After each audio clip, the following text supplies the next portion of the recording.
What's up, everybody? Good morning and happy Friday. A DK show coming to you from the Kasper Cave here this morning. Brought to you by our good friends at Tanglewood Greens. Golfed at Tanglewood Greens last week. And guys, if you have not if you have not golfed at Tanglewood Greens, you're missing out. That is a gem over there. But we'll talk a little bit more about that later. But again, happy Friday, TGIF, wrapping up the work week here. We appreciate you making us a part of your start. Whether you are listening on the radio dials, 105.1 FM, 790 AM. Also, you can tune in at our website, sportstalk1051.com, WAYY radio.com. Got your smart devices, smart speakers, like your Alexa devices. Got the app, download that, take it on the go too. And of course, the video stream that is up and rolling right now on YouTube on Man Cave. And I actually have a question, not a trivia question, just kind of a poll question that I would love for you to check out on the video stream and chime in the chats where Barb's already in there in the Section 105 chat room. Man, we got lots to hit up this morning, don't we? Of course, yesterday, shortly after we get off the air, we get Packers news. Fairly big Packers news. The Packers locking up Christian Watson to a 4-year contract extension, a little over $110 million. So remember, draft, this is the second wide receiver that the Packers have extended this offseason so far. Jaden Reed getting that extension during the draft. And now Tucker Kraft getting that 4-year, $110 million deal. As always, because I've been seeing a lot of fans, a lot of people saying too much money for a guy that is maybe, I'm just saying that this is the reason a lot of people are throwing out there. He gets hurt, he's been hurt, et cetera, et cetera, et cetera. But when you break it down, all right, when you break it down and when you really look at all the different parts to it, it's a 4-year, $110 million deal. However, it's just a $31 million signing bonus. Remember, we want to look at the guarantees. We want to look at that. This is a contract that seems on the surface, and we'll probably give more details and such, but it looks on the surface as a team-friendly deal with a lot of potential playing time incentives in there. The expert himself, Andrew Brandt, who used to do this for the Packers, he even went on social media on Twitter and said, looks very team-friendly compared to yesterday's deal for Drake London. Tough deal to negotiate, potential to be a special player, yet large periods of unavailability. Sets up for large incentive based for playtime and performance. So I like the deal. I like it. I like the fact that they've locked it up. They got it done. And it seems like it is a playtime incentive based contract. I like it. Because we know when Christian Watson is healthy and when he's out there on the field, he is a difference maker. He is the number one wide receiver on this team. He is a complete difference maker. He has all the tools. He's big. He's fast. He's a deep threat. He could go over the middle. He could do the route tree on Christian Watson is probably the best on this team. So, thumbs up. And it still seems like the Packers have plenty more money. Again, it's the guaranteed portion of this contract. Guaranteed money. That's what we have to look at. Don't look at the overall value, okay? Because I know everybody's looking at $110 million and thinking there's a chance he might not even get all that for crying out loud. Look at the guaranteed. Look how it breaks down cap hits per year. And by all accounts, the Packers still got some moolah. All right, they still got some moolah to sign Tucker Kraft, to sign, a Devontae Wyatt. So I'm curious to see when more details come out and the structures of all this, but Packers fans, I think, yeah, you should be happy. You should be good. You should be, I mean, thumbs up on this thing, all right? Especially when it seems like there's still more money. More, um, there's still more wiggle room. That's what I'm trying to find, the word, the wiggle room to get Tucker Kraft under deal and potentially even Devontae Wyatt. So, but your thoughts. All right, we'll talk some green and gold here this morning. That's part of the game plan. The other part of the game plan, the Brewers fallen yesterday to the Giants, so they end up splitting this series 12-9, although Hamilton nearly hit that home run in the bottom of the ninth there. But Brewers putting up 3 in that bottom of the ninth to try to make it, try to get back at it. Made it interesting towards the end. But hey, it. Isn't that like baseball?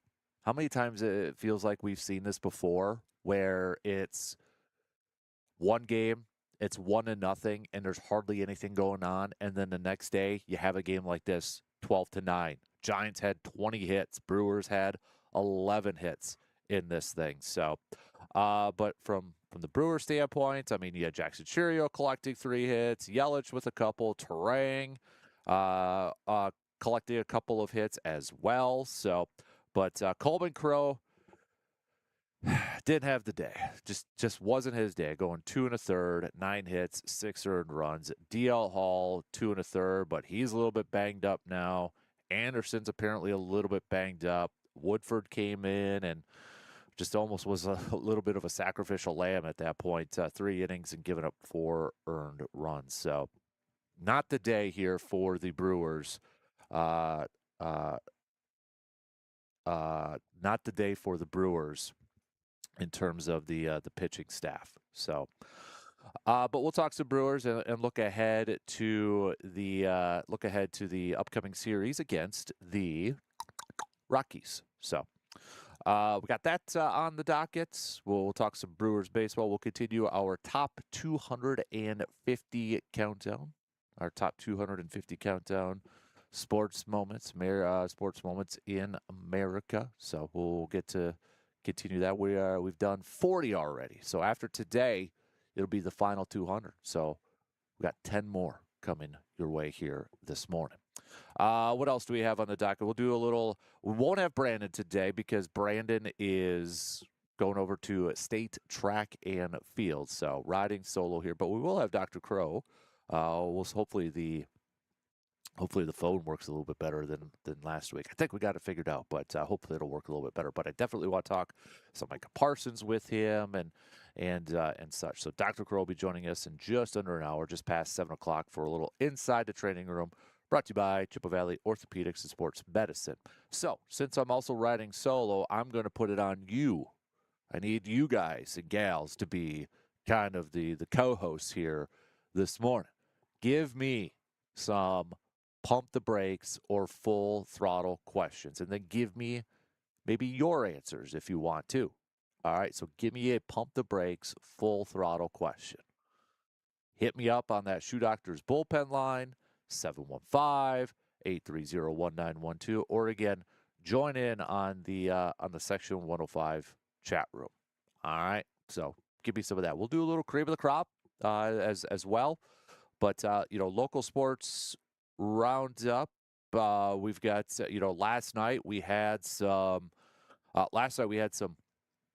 softball teams clinching their tickets stay. I know Chippewa Falls fell to Marshfield. Baldwin Woodville fell to, sorry guys, but my Medford Raiders too. So, but congrats, Spooner's going. So congrats to a lot of softball teams who have punched their ticket to the state tournament. So, but I know golf, we've got teams that punch their tickets. Baseball playoffs going on too. So, best of luck to everybody that's continuing their season and have continued to advance. The Express, they fell last night on the road to Duluth. But that's kind of your game plan here this morning. So let's pitter-patter. Let's get at her, shall we? Let's open it up. We've been talking a lot of baseball, leading things off with baseball quite a bit. So let's switch it up here and maybe get the conversation flowing here again, because Packers making a move. They extend Christian Watson.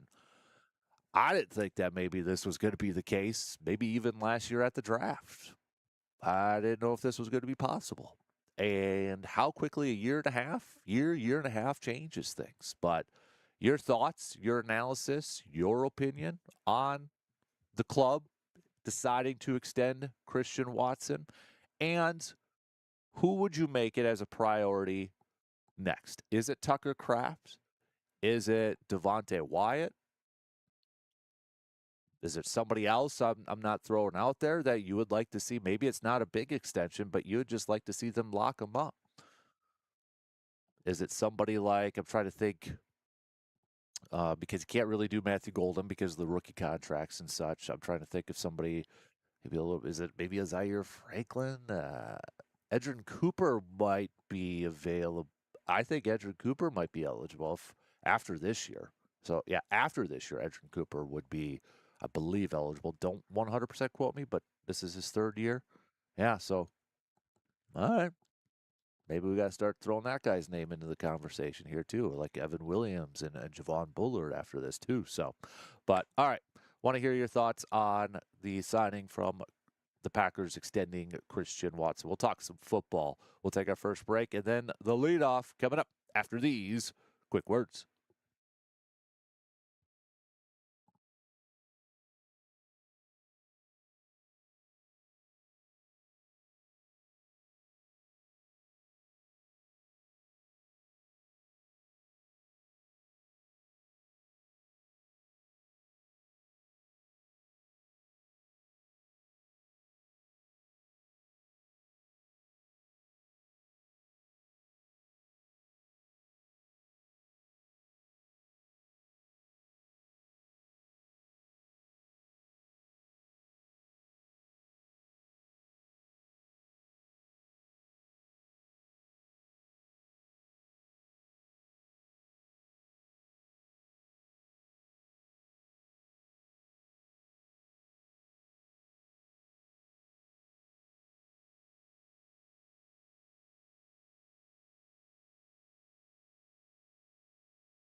Father's Day is coming up here, and what to get Dad? What should you be getting at Dad? And you're not sure what you want to just really surprise good old Pops here this year.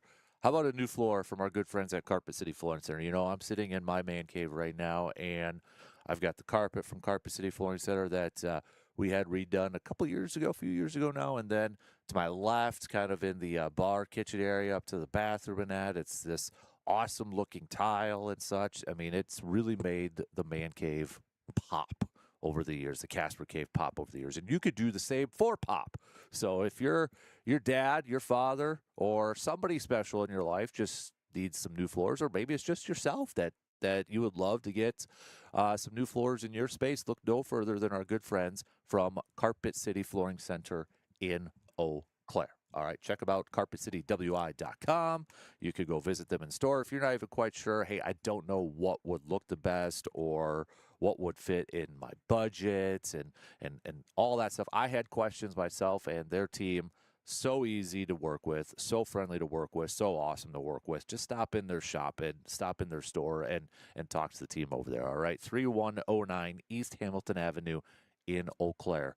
That's Wisconsin's premier flooring store, Carpet City Flooring Center. All right, let's get things going here this morning on the leadoff. Let's talk some Brewers.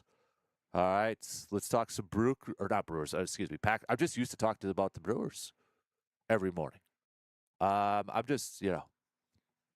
used to talking about that. Joe is actually good morning. It's game day here in Denver for the crew. Can't wait to watch tonight. We've got another commenter saying good morning. Yeah, well, good morning to everybody on the Section 105 chat. Joe, thanks for, I know you're in Colorado watching the Brew Crew, so thanks for still making us a part of your start here this morning.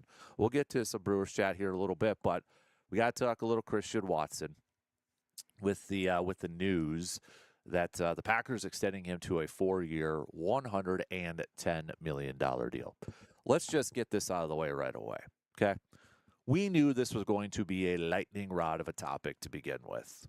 We knew this was before this became official. All the speculation, all the talks about it, we knew that this was going to be, almost kind of divided. I don't know if it's necessarily 50-50, but you would have a big chunk of the fan base that would not be in favor of a massive extension for Christian Watson because of his availability, right? I mean, facts are facts. He has been hurt.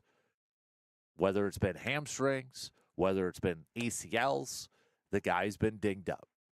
That's the facts, and we can't argue that. But what also is a fact is when Christian Watson is on the field and he is playing, this offense is completely different. Completely different offense.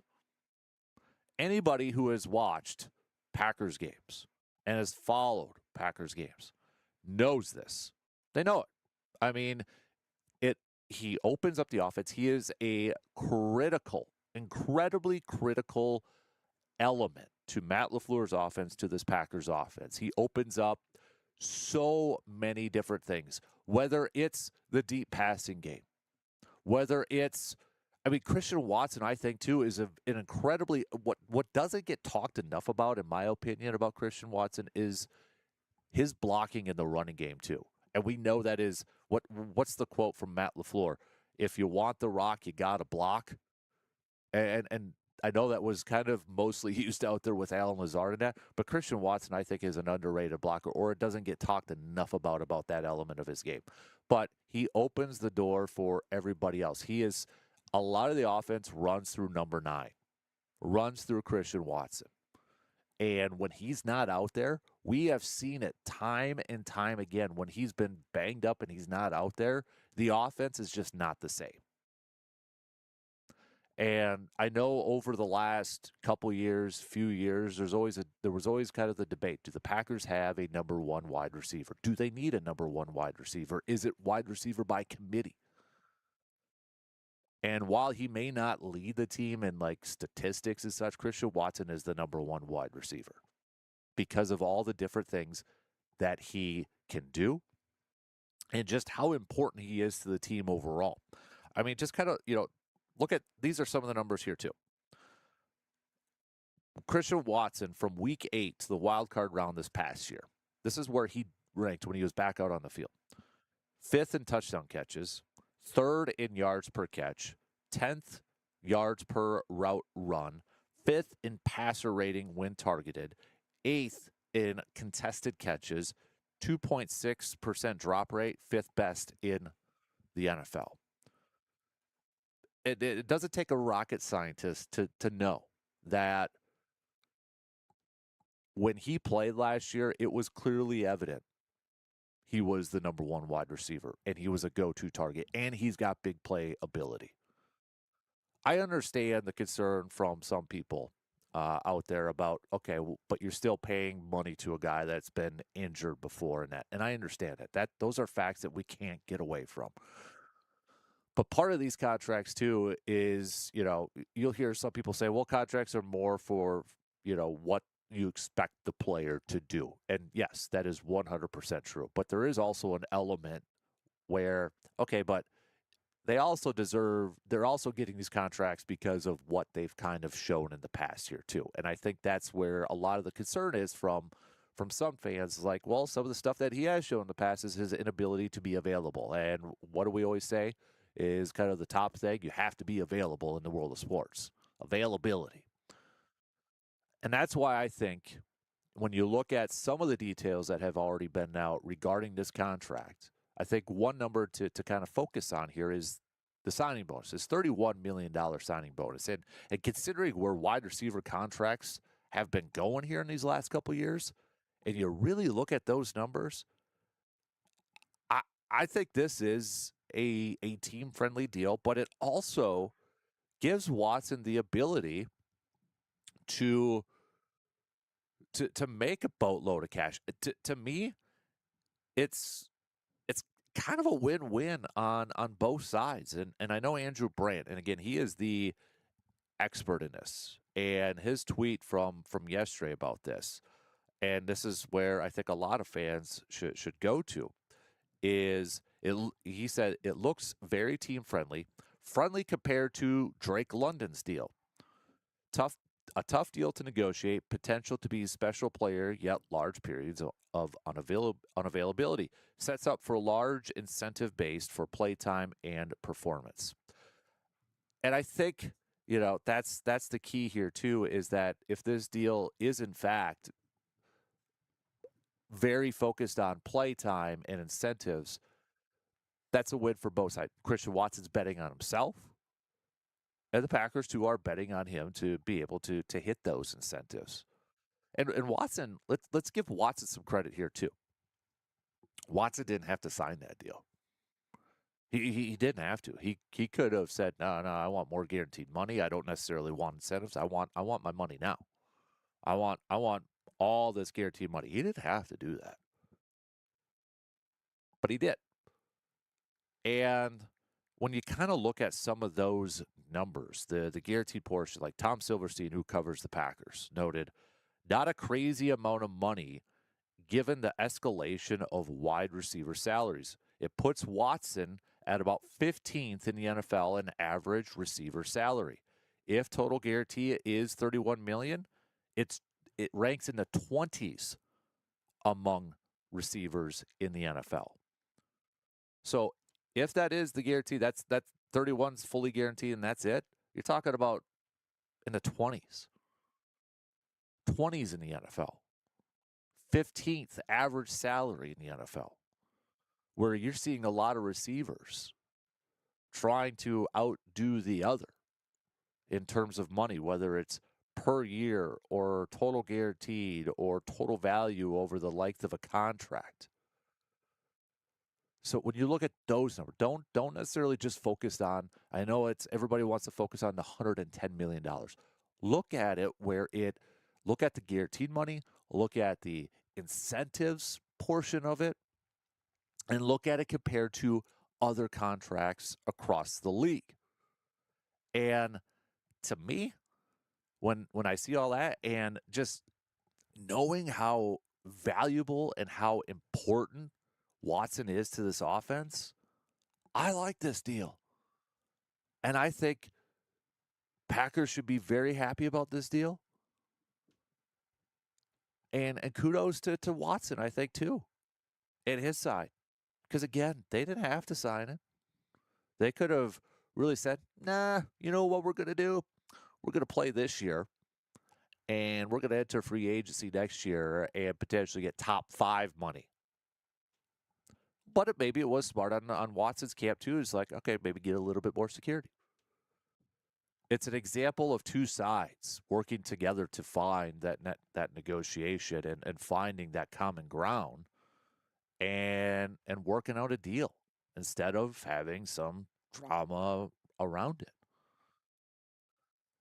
Now, okay, so you got Jayden Reed locked up. You've got Christian Watson locked up. Matthew Golden is under his rookie deal. Those 3 receivers now are under control for the Packers for at least the next 3 years. You don't have to worry about that for your top 3 receivers. That doesn't mean you avoid adding depth in the draft in that. But you got those 3 locked up. And now you kind of look at who's next on the priority list. I think it's Tucker Kraft. I think it's I want both Tucker Kraft and Devontae Wyatt locked up, extended, whatever you want to call it. But I think next on the priority list is going to be Tucker Kraft. And Tucker Kraft, what to me is going to also be interesting because he is coming off the ACL. But again, we know how good he is when he's on the field. We saw it last year. We saw that big leap from Tucker Kraft last year. He's a great receiving tight end. He is a great blocking tight end. He is the multi-tool tight end, right? Heck, he even does tight end sneaks. Okay? I get it. There's going to be, at least from fans, apprehension about he's coming off of an ACL to give him a big deal. Now, maybe ideally it would be something similar to the Christian Watson deal where there's going to be incentives and playtime incentives. But I think to me, Tucker Kraft is the next in line to try to lock him up. And I know it's a lot of offensive players recently that they've been doing. Sean Ryan, you throw in early in here, Jayden Reed, Christian Watson, and now it's going to be another contract to Tucker Kraft. But I also look at defensive line compared to tight end depth. And right now, outside of Tucker Kraft, like I'm not sold on Lucas Musgrave to be a full-time starter. I had the chance. I think he could be a nice receiving receiver, but he's a 2 or a 3. He's not a starter. It's just not. So I want to lock up Tucker Kraft for the next few years, have that position figured out, especially when, it's not as easy to just say, hey, let's go draft a tight end, and that's going to be the replacement. Historically, over the years, we have seen where those tight ends, rookie tight ends, it might take a little bit. Not a lot of them make big-time impacts unless you're like Brock Bowers, okay? But that's the exception and not the norm. And while it's not, I would argue, the greatest depth for the Packers defensive line, at least they got a couple of other bodies in there. So, again, I want both Devontae Wyatt and Tucker Kraft, but I think if I had to pick between the two in terms of a priority, I'm probably going Tucker Kraft. But they got money for both. But I think they also have to start seriously thinking after this season and looking at some dudes who are going to be up for a contract extension. Edgerrin Cooper, Evan Williams. You throw in Javon Bullard. Those guys, right? Those guys are going to be, that's something because they're going to be finishing up their 3rd year. They're not first rounders, so you don't have the 5th-year option. So they're going to be entering their 4th year and probably going to be looking for some more moolah.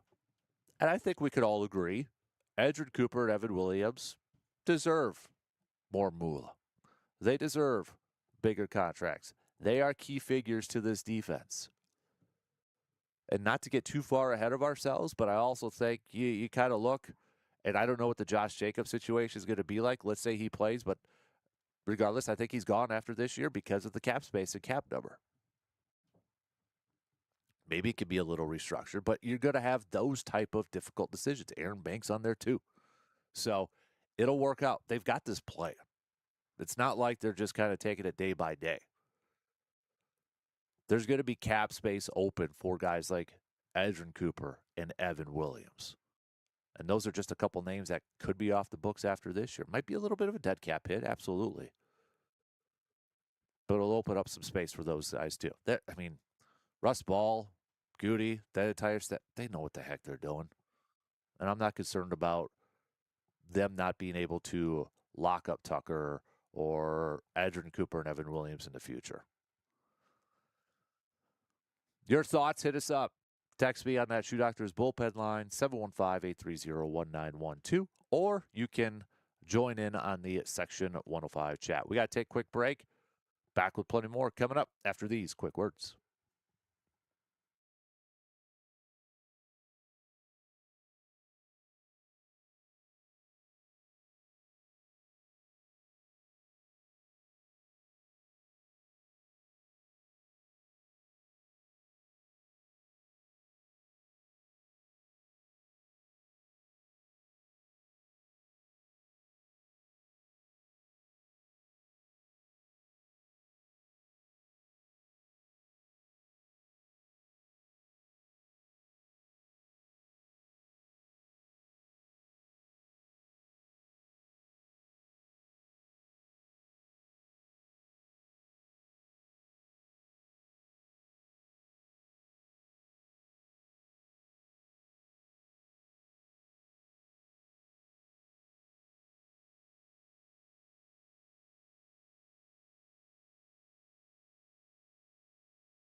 If you are getting set for some summer road trips, maybe you're already planning some vacation or whatever the case may be, maybe some ball tournaments are coming up on the schedule for your kiddos and that.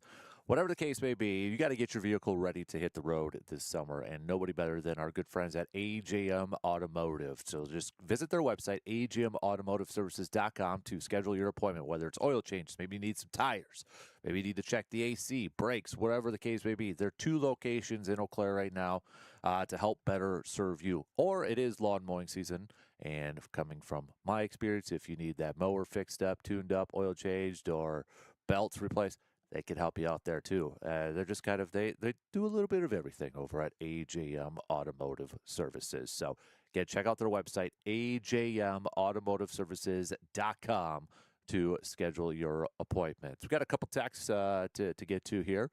Don't forget, you can still join in. Even we are doing the program from the Kasper Cave here this morning. You can still hang out with us in the Section 105 chat. I've got a question up on the video stream.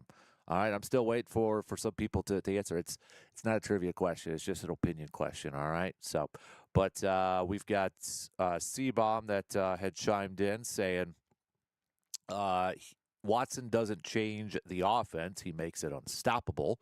If you're complaining about this extension, save it until Tuesday so I could grind my gears on you. Brandon's mom also, let me bring it up. Brandon's mom also chiming in here this morning saying, Lord, did it go? Good morning, Watson. Happy about the extension. Funny story. Rocky bought me his jersey for Christmas. I made him take it back because he was always hurt and didn't think he would be around. Have a great weekend, all. Go Brewers. So good. That's funny. Continue to send us your thoughts on the Christian Watson extension for the Pack. Text it 715-830-1912, or again, the Section 105 chat room on our YouTube video stream. So we're going to talk some Brewers coming up a little bit later on here too, as the Crew falling to the Giants yesterday. So that 4-game series after the Brewers won the first 2, they fall in the last 2. So split that 4-game series, and now they're on the road to take on the Rockies. But we'll talk some Brewers coming up here in just a little bit. But a couple more messages to get to here on the Watson news. Another texter, don't have a name, can't give you any credit, but said that they like the signing. Agree, when you really look at it compared to other receivers out there on the market, it seems to be a team-friendly deal. Another texter, Ben, says Christian Watson, because I was going to read a Tucker Kraft thing.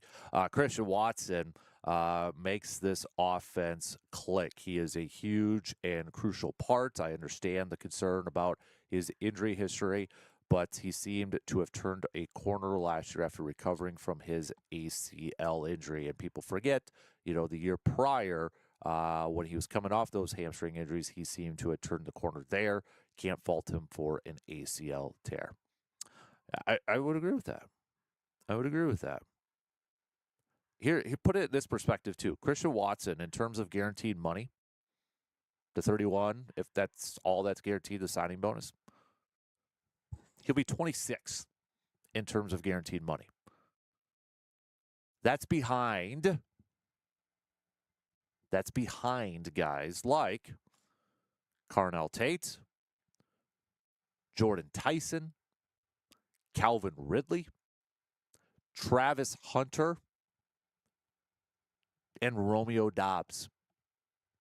Romeo Doubs, former Packer, has more guaranteed money than Christian Watson.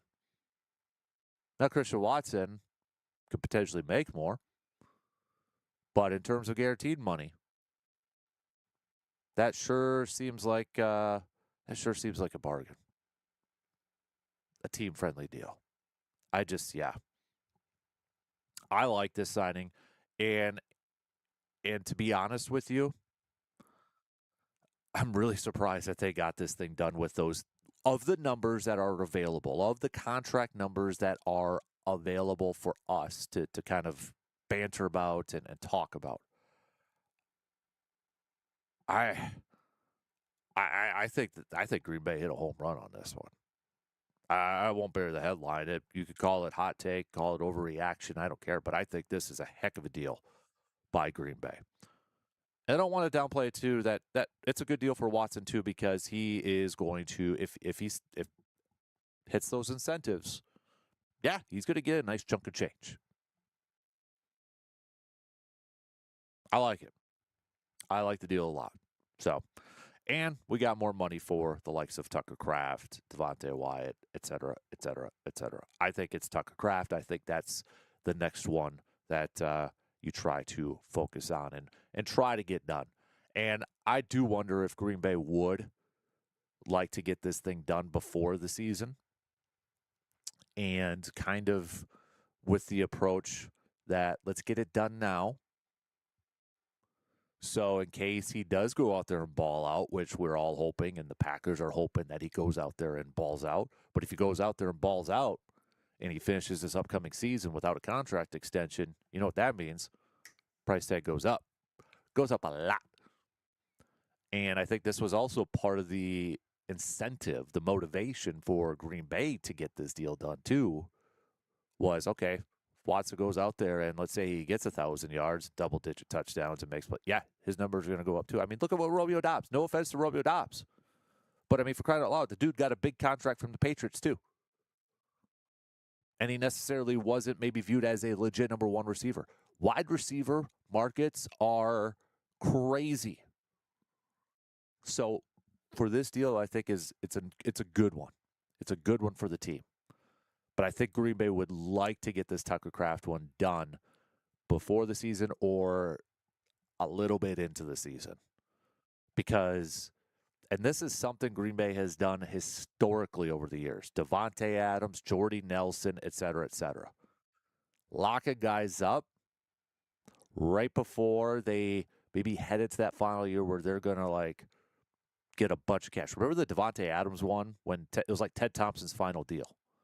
He locked up Devontae Adams. If he would have hit that market, dude would have gotten paid more. Now, he's gotten paid since. There's no question about it, but he would have gotten paid more.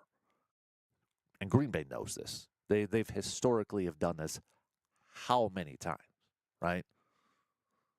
It doesn't take a rocket scientist to figure this out. So I feel like, yeah, they're really going to try to get this thing done before the season or maybe shortly after the season begins. They're not going to let Tucker Kraft hit the market, and I don't think they want to approach the offseason still trying to figure out a Tucker Kraft deal. And I don't want to use a franchise tag either. All right, continue your thoughts, though. I want to hear from you this morning on this TGIF. We'll take a quick break, and we'll start to wrap up the first hour. We'll be back after these quick words.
Coming up just past the top of the hour, we'll catch up with Dr. Austin Crow for a little Inside the Training Room, brought to you by Chippewa Valley Orthopedics and Sports Medicine. So, Dr. Crow joining us here just past the top of the hour. We'll definitely talk some Micah Parsons with him and some of Micah Parsons' comments from his ACL injury and the meniscus repair issue that he also had done. So, hopefully phones work a little bit better. I think it'll be fine.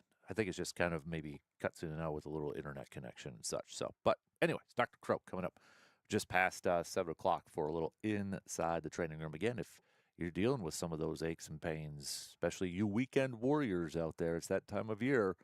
Make your appointment with our good friends at Chippewa Valley Orthopedics and Sports Medicine, and maybe even our good doc, Dr. Austin Crow. Just head to OSM.com for more details and to make your appointments. Brewers last night falling, I should say yesterday afternoon, falling to the San Francisco Giants, 12-9. Brewers made it interesting in the ninth inning there, but just fell a little bit short. David Hamilton almost had. It seems like those balls were really like juiced up yesterday too, if you were kind of following along with the game in that. But it seemed like they were a little, oh man, a little extra. I don't know, a little extra something in them. But so the Brewers end up splitting the series with the Giants. But yesterday, not the greatest day for Coleman Crow.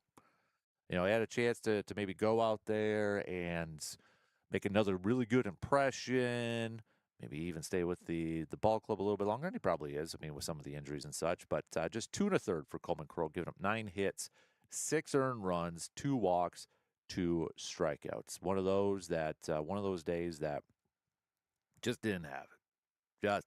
Just wasn't on for whatever reason. But, you know, outside of the loss, when you look at this, now you had a couple of injuries. You had a couple of injuries yesterday from the pitching staff, and DL Hall dealing with a little bit of an issue. You had Grant Anderson also dealing with some issues. So that's going to be something to maybe monitor here. We obviously they've kind of avoided it for the most part when it comes to their bullpen. Some of their pitching injuries have mostly been to their starters, but now you got guys in the bullpen that you kind of wonder about maybe some new calls. One guy that we really haven't talked a lot about, and a couple years ago, last year, you know, he was like the next really good bullpen option for the Brewers was Craig Yoho. And we got to see him a little bit for the major leagues and such, but I don't know, or maybe potentially maybe we'll get to see him here with some of the injuries here. But Grant Anderson, he did have his X-rays were negative. He will travel with the team to Denver to attempt to play catch tomorrow. But he got hit in a line drive in the forearm, and if you follow Adam McCulvey on Twitter, you can see a picture, and it's like, oh yeah, that's a big old bruise right there. DL Hall. Pec discomfort. I'm going to ask Dr. Crow about that because you mostly hear pec issues when it comes to like football and such. So, but maybe kind of keep an eye on that. And DL Hall is a guy too that he can eat some innings. So, Jackson Cheerio though, not a bad day for the kid. Yesterday, multi-home run game. So Jackson Cheerio having himself a day. 3 hits, 2 home runs, and 4 at-bats for the Crew. When you look at his numbers so far now for Jackson Cheerio this year, 308 batting average, 4 home runs, 16 RBIs, 33 hits. Obviously missed a big portion of the season right before opening day. So Jackson Cheerio playing well from the offensive side of the plate here. In fact, in his last 25 at-bats, Jackson Cheerio is hitting 400 with a slugging of 840 and an on-base percentage of 500. In his last 15 games, he is hitting 310 with a 534 slugging and a 394 on-base percentage. So, Cheerio hitting well. In fact, the top 4 in this lineup, Yelly, Cheerio, Terang, and I know Contreras wasn't, he had Sanchez in there, but those 4, I like those four at the top of that lineup. You throw a little Vaughn in there too. I know he hasn't hit with a ton of power. Then you throw a little Bowers in there. Like I feel good. I don't know about the rest of you, but I feel good about that top 4, 5, 6, whatever you want to say for the lineup. Could they have a little bit more power in that 5th, 6th spot? Sure, why not? Nothing wrong with that. It's the bottom of that lineup. And that's where I need my guy, Sal Frelick.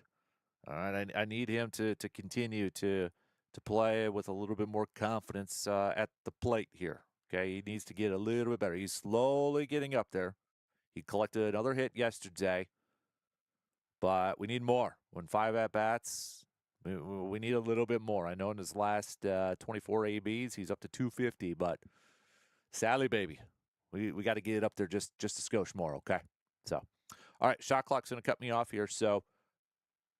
We've got news updates, and then coming up, we'll do a little inside the training room with Dr. Austin Crow. We'll talk some Micah Parsons and throw a little DL Hall talk in there too. So lots to catch up on with Dr. Austin Crow. Top 250 countdown will continue next hour as well. Continue to send me your thoughts on Christian Watson, and we'll look ahead to Brewers Rockies. All right, send me some pump the brakes, full throttle questions and some riding solo here today too. Text them on over or comment on the video stream. News updates. We'll be back in just a couple minutes.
Second hour, kick it off right now on this Friday morning. TGIF, thanks for hanging out with us, no matter how you're listening to us, whether it's on the radio dials, 105.1 FM, 790 AM. Also available to stream up online at sportstalk1051.com. You got the video stream up and rolling here, too. You can join in on Section 105 chat room. Hit us up with the text on that Shoe Doctors bullpen line at 715-830-1912. We'll get back to some more Christian Watson talk. We got more Brewers talk as we get set for this 3-game series going up against the Colorado Rockies. Jacob Mizorowski's going to get to start tomorrow. That should be fun to watch him in that altitude and that. So send me some of your pump the brakes, full throttle questions since I'm riding solo here. I know we got a couple already on that texting line, so big thanks. We'll get to that coming up probably in the next hour. Our top 250 countdown will also continue here in just a little bit. Let's bring him on board, though. We've got Dr. Austin Crow joining us here this morning for a little Inside the Training Room. Austin, can you hear me okay? Let's try this again. Where is he at, Austin? Where did he go? Oh, man. Are we not having... Oh, man. Oh. Austin, you there now? What the heck? This was working a little bit earlier. Man, well, we'll try it again here. So, see, this worked when I had it with Brandon. It must be something a little bit different here, but we'll try this again here in just a second. So, all right, let's try again. Austin, you there, big guy? I'm here. I got you, dude. How you doing, man?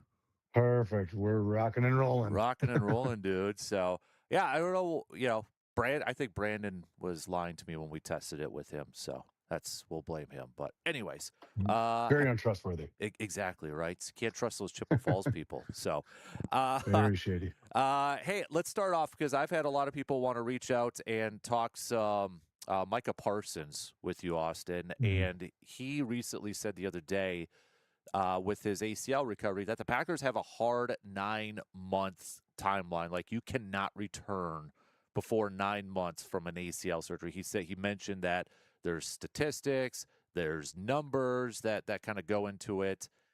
Is there any truth to that from your experience with ACL injuries? No, absolutely. Yeah, there's a lot of data on that. I mean, there was a historic push, I don't know, maybe 20, 25 years ago to see if we could accelerate the rehab of ACLs. And that failed miserably. So we were trying to get athletes back at like 3 months, before 6 months. And the data is very clear. Those early returners, occasionally they do okay. So, you'll run across an athlete that, well, it only took me 3-4 months to get back and I went back playing. The re-tear rate is incredibly high at that time point. So what I counsel my patients on, the data is very clear. Anything before 6 months is absolutely just foolish.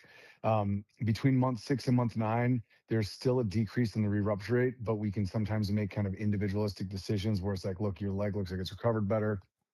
And there's a discussion we had, but there's evidence that says 9 months. In fact, in some patients who have persistent weakness, it can be up to a year from an isolated ACL injury. So, yeah, it is definitely not a snap your fingers in your back kind of injury and surgery and recovery. It is a long haul. So that makes it challenging, especially when we're dealing with athletes, because generally they get injured in season, right? So if they're coming back at a year, 9 months even, I mean, it's going to wrap through that whole off season into usually the beginning of that other season. And now if you add, a high school athlete to it, that means they're going to miss multiple sports along the way. So it's a tough discussion to have because kids want to get back and they want to play.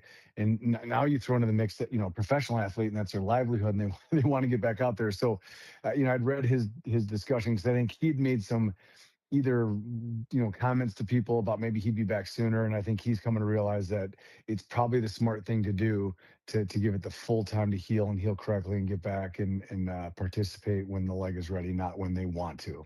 So I think, we've mentioned this guy a lot, and it's Adrian Peterson and his insane recovery and such. I guess my question for you then would be, okay, so say what is it that you look for to kind of clear an athlete to return from the field. And, with Adrian Peterson's quick return, what was it, do you think, that allowed the Vikings or made the Vikings comfortable in saying, yep, you're cleared to return this quick? Yeah, I mean, there's a number of different factors that come into play.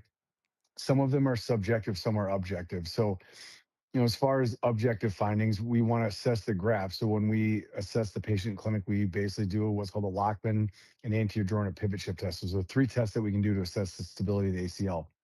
Those have to be good. If they're not good, then you've at that point you've already had some kind of injury, re-injury to the graft. So that's like the bare minimum. You want to make sure they have good quad strength and range of motion. Now, range of motion you can assess bilaterally, so you'll see what the other knee can do compared to that, because everyone's range of motion is slightly different, but that gives you an idea. Now, quad strength is a challenging one. Every single ACL in the history of the world that's had a reconstruction, their quad will atrophy. So, and it can be very pronounced. Like the first 3 to 4 months after surgery, I mean, it doesn't matter how big and muscular the athlete was, they'll look like they have a bird leg. It's pretty crazy. And they slowly build it back up. Now, the visual, like, how the leg looks and how the quad looks, there's a correlation, but it's not exact. So sometimes these kids will be getting a lot of strength back in the leg, and the muscle may not necessarily look it. But that's some of the objective stuff we can do. So there's different tests that they can do with physical therapy to look at side to side strength and endurance, and that's one marker. There, there have been some studies that point at this 80% rule, where they have to have at least 80% strength in the contralateral leg. Um, that hasn't borne out really, really well in the data, but that's kind of a rule of thumb, that we want to see the leg at 80% strength of the other one at minimum. Other things that are, again, more subjective, the athlete has to have, faith in the knee. They need to be like, trust it. And like, I can go out there and run and jump and cut and pivot. An interesting statistic is this: if you tear your ACL, so let's say, for example, left knee. So if an athlete tears their left knee, we reconstruct it. Um, they're 2 times more likely to tear the ACL on the right knee than to re-tear the one on the left knee. So, and it's a kind of a confusing statistic. You're like, wait a minute, that's my good knee, right? And I think there's a couple factors that play. The biggest one, in my opinion, is that they don't get back and fully trust that leg. So they're going to put themselves in an awkward position, and then they're going to overload that right side and then tear that one. So it's something that we always talk to them about. Is like, look, you have to feel comfortable and have again, trust in what the knee can do and perform. So those are all things, and that's kind of a big salad, right? There's a lot of moving parts in that.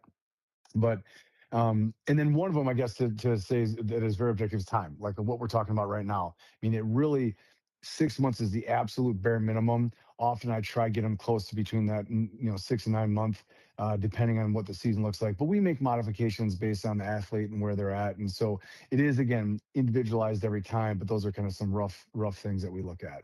I know this would probably be really speculative and such, but let's say Adrian was on the Packers. Do you think he returns that quick if the Packers have that 9 month minimum? Um, yeah, I mean, I think the treating surgeon is going to be the one who makes the ultimate decision for the most part. It always should be some level of shared decision making, though. I mean, I don't sit there and ever tell a patient you have to do one thing or the other. It's always a discussion. But I mean, there is growing evidence that we should be getting closer to that, you know, between that 6 and 9 month mark. And so as you get closer to that 9 month mark, the rates do drop down a little bit. And so some people are saying, look, that whatever 5%, 10% decrease in re-tear rates, is worth waiting those extra couple months. And again, it depends on what the leg went through. He did disclose that he had some meniscal work as well. Mm-hmm. Different meniscal tears have different recovery timelines as well. That could be a factor. So, I mean, hard to say for sure to answer that question explicitly, but I would say, there are times where we're telling an athlete, I know you want to come back. It is not a good idea to come back. So there are times where we're pulling the reins back, and that certainly may have been the case. You mentioned the meniscal one, and yeah, that was actually going to be my next question. I guess how is that kind of common with ACL injuries, that there may be some meniscal damage to that knee too? Oh, yeah, very, very common. I'd say well over 50, 60% of the time, at least, there's meniscal injury. Um, and there's, a meniscus tear. We use that term like it's one thing. It's not. I mean, you have a medial meniscus and lateral meniscus. They both act differently. They both have different functions in the knee, as far as stability and kind of how they protect the knee. And then tear patterns, whole bunch of different tear patterns as well. Some you just have to trim out, And that can be in the short term better because it's like, oh, they can walk right away or, more quickly at least. But for the long term function and stability of the knee, losing meniscus tissue is not a good thing. And then to take it a step further, there are tear patterns that we can repair, and those are not all the same. So it's really a mixed bag. So, for example, like a root tear, we have to kind of basically sew and pull the meniscus back down to the bone. Those have a much longer recovery rate. Now, those are much less common. We don't see those nearly as often, but they do happen. You can have radial tears. You can stitch those together. They don't heal quite as well, or at least quite as quickly. Again, a little bit slower recovery. The standard peripheral tear, that's kind of like a longitudinal split, those tend to heal pretty well. But even those, you're going to have a little bit longer time on crutches, which in turn means you can't start strengthening the leg for a little bit longer duration, and that kind of sets them back as well. So there's a lot of factors. And then, of course, we've talked about this at length in the past, the cartilage, right? So Yeah. any kind of cartilage damage, I mean, that is really an X factor that not only changed the short term, but certainly the long term prognosis as well. So when we get into a knee and we see a large defect in the cartilage, it's just, I mean, it's not the kiss of death because there are things that we can do, but it is absolutely suboptimal. I mean, we know that it's going to be a much tougher recovery. We have to do additional procedures, and then the risk of arthritis for that young athlete is much higher. Even in, I mean, they'll start developing changes sometimes in their, honestly, their 30s and 40s already. So you never like to see that, but it is what it is. That's the nature of the beast. You have to address it, and then you start talking about doing procedures that, you're not necessarily always just trying to get back to sports. You're trying to protect the knee for the long term. So those are things. And then I guess one other factor would be other ligament injuries as well. So in addition to ACL, you can injure the MCL, the LCL, the PCL.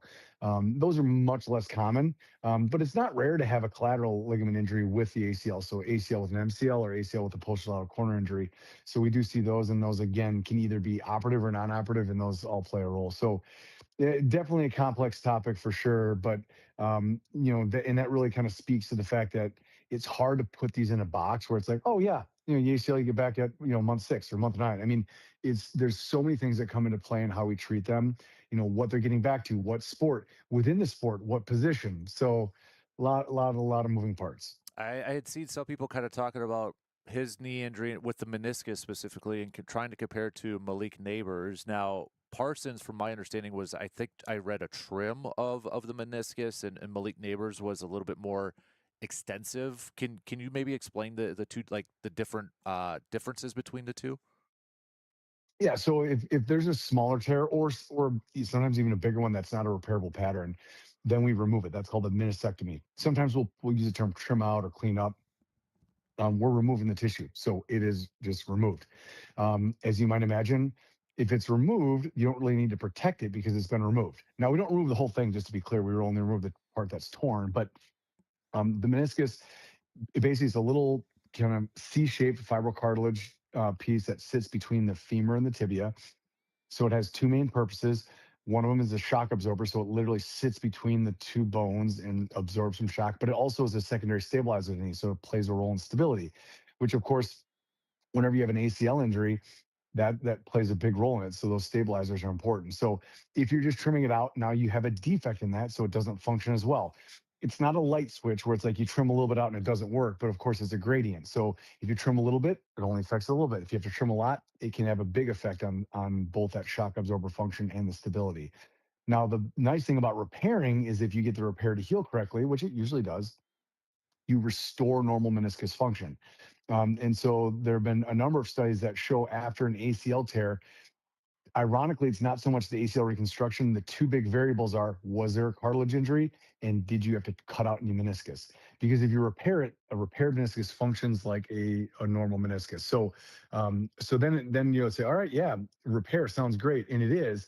The problem is that we have to protect that longer. So they're going to be on crutches generally for at least 6 weeks. Whereas an isolated ACL or with a trim out, you often get off crutches at a little bit shorter timeline. So, a lot of people are like, geez, I hope I don't have to have the repair. True, because you'll be on crutches longer, but in the health of the knee and stability to long term, it is much better to repair if you can. I want to go over to baseball here, and this was a piece that The Athletic actually just dropped yesterday, and it was about some MLB organizations are more injury prone than others. Is that a bad luck or a system issue? And I won't go through the whole piece here, but just to kind of sum it up, what they found was, and I'll just read a little bit here.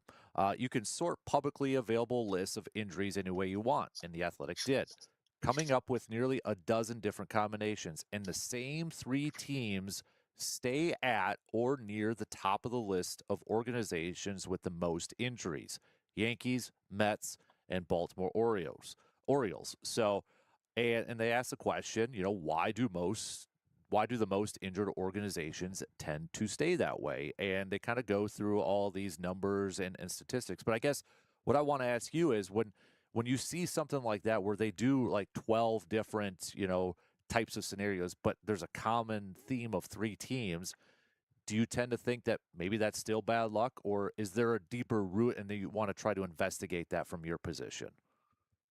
Yeah, I mean, good question. I think, first off, I didn't read the full article, so it's hard for me to comment completely on it. But I would say the concept, there could be correlation, there could be causation. So, I mean, is it because those are three good baseball teams that, have playoff runs? Although I guess maybe the Mets and Orioles haven't, but the Yeah. Yankees certainly do. But like, maybe they play more baseball.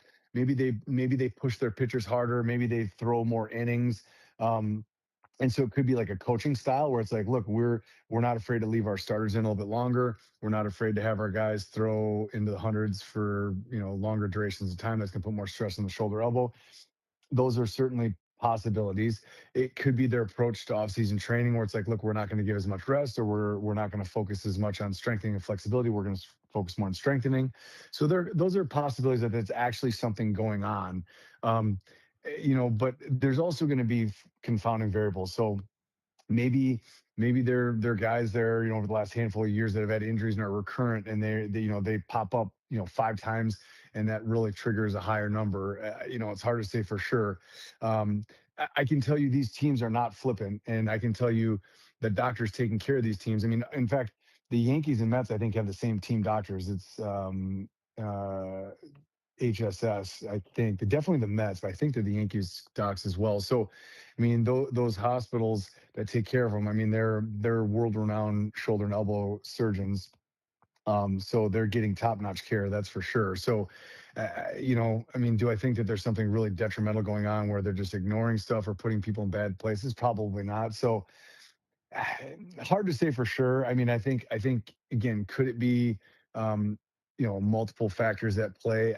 I would say it's more likely to be that than it is one specific thing where you can say, all right, this organization is doing something wrong, and that's resulting in these problems.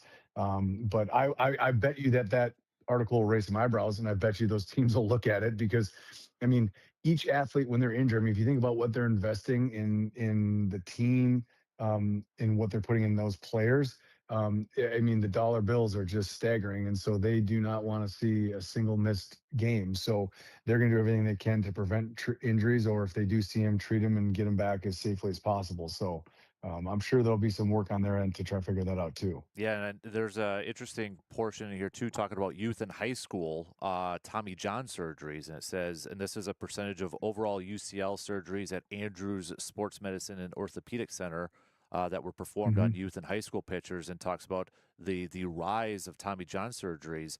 And one scout noted, and this is kind of a crazy quote, but kind of called it a ticking time bomb for some of these younger pitchers kind of coming out because the probability of them possibly going under a Tommy John surgery at some point.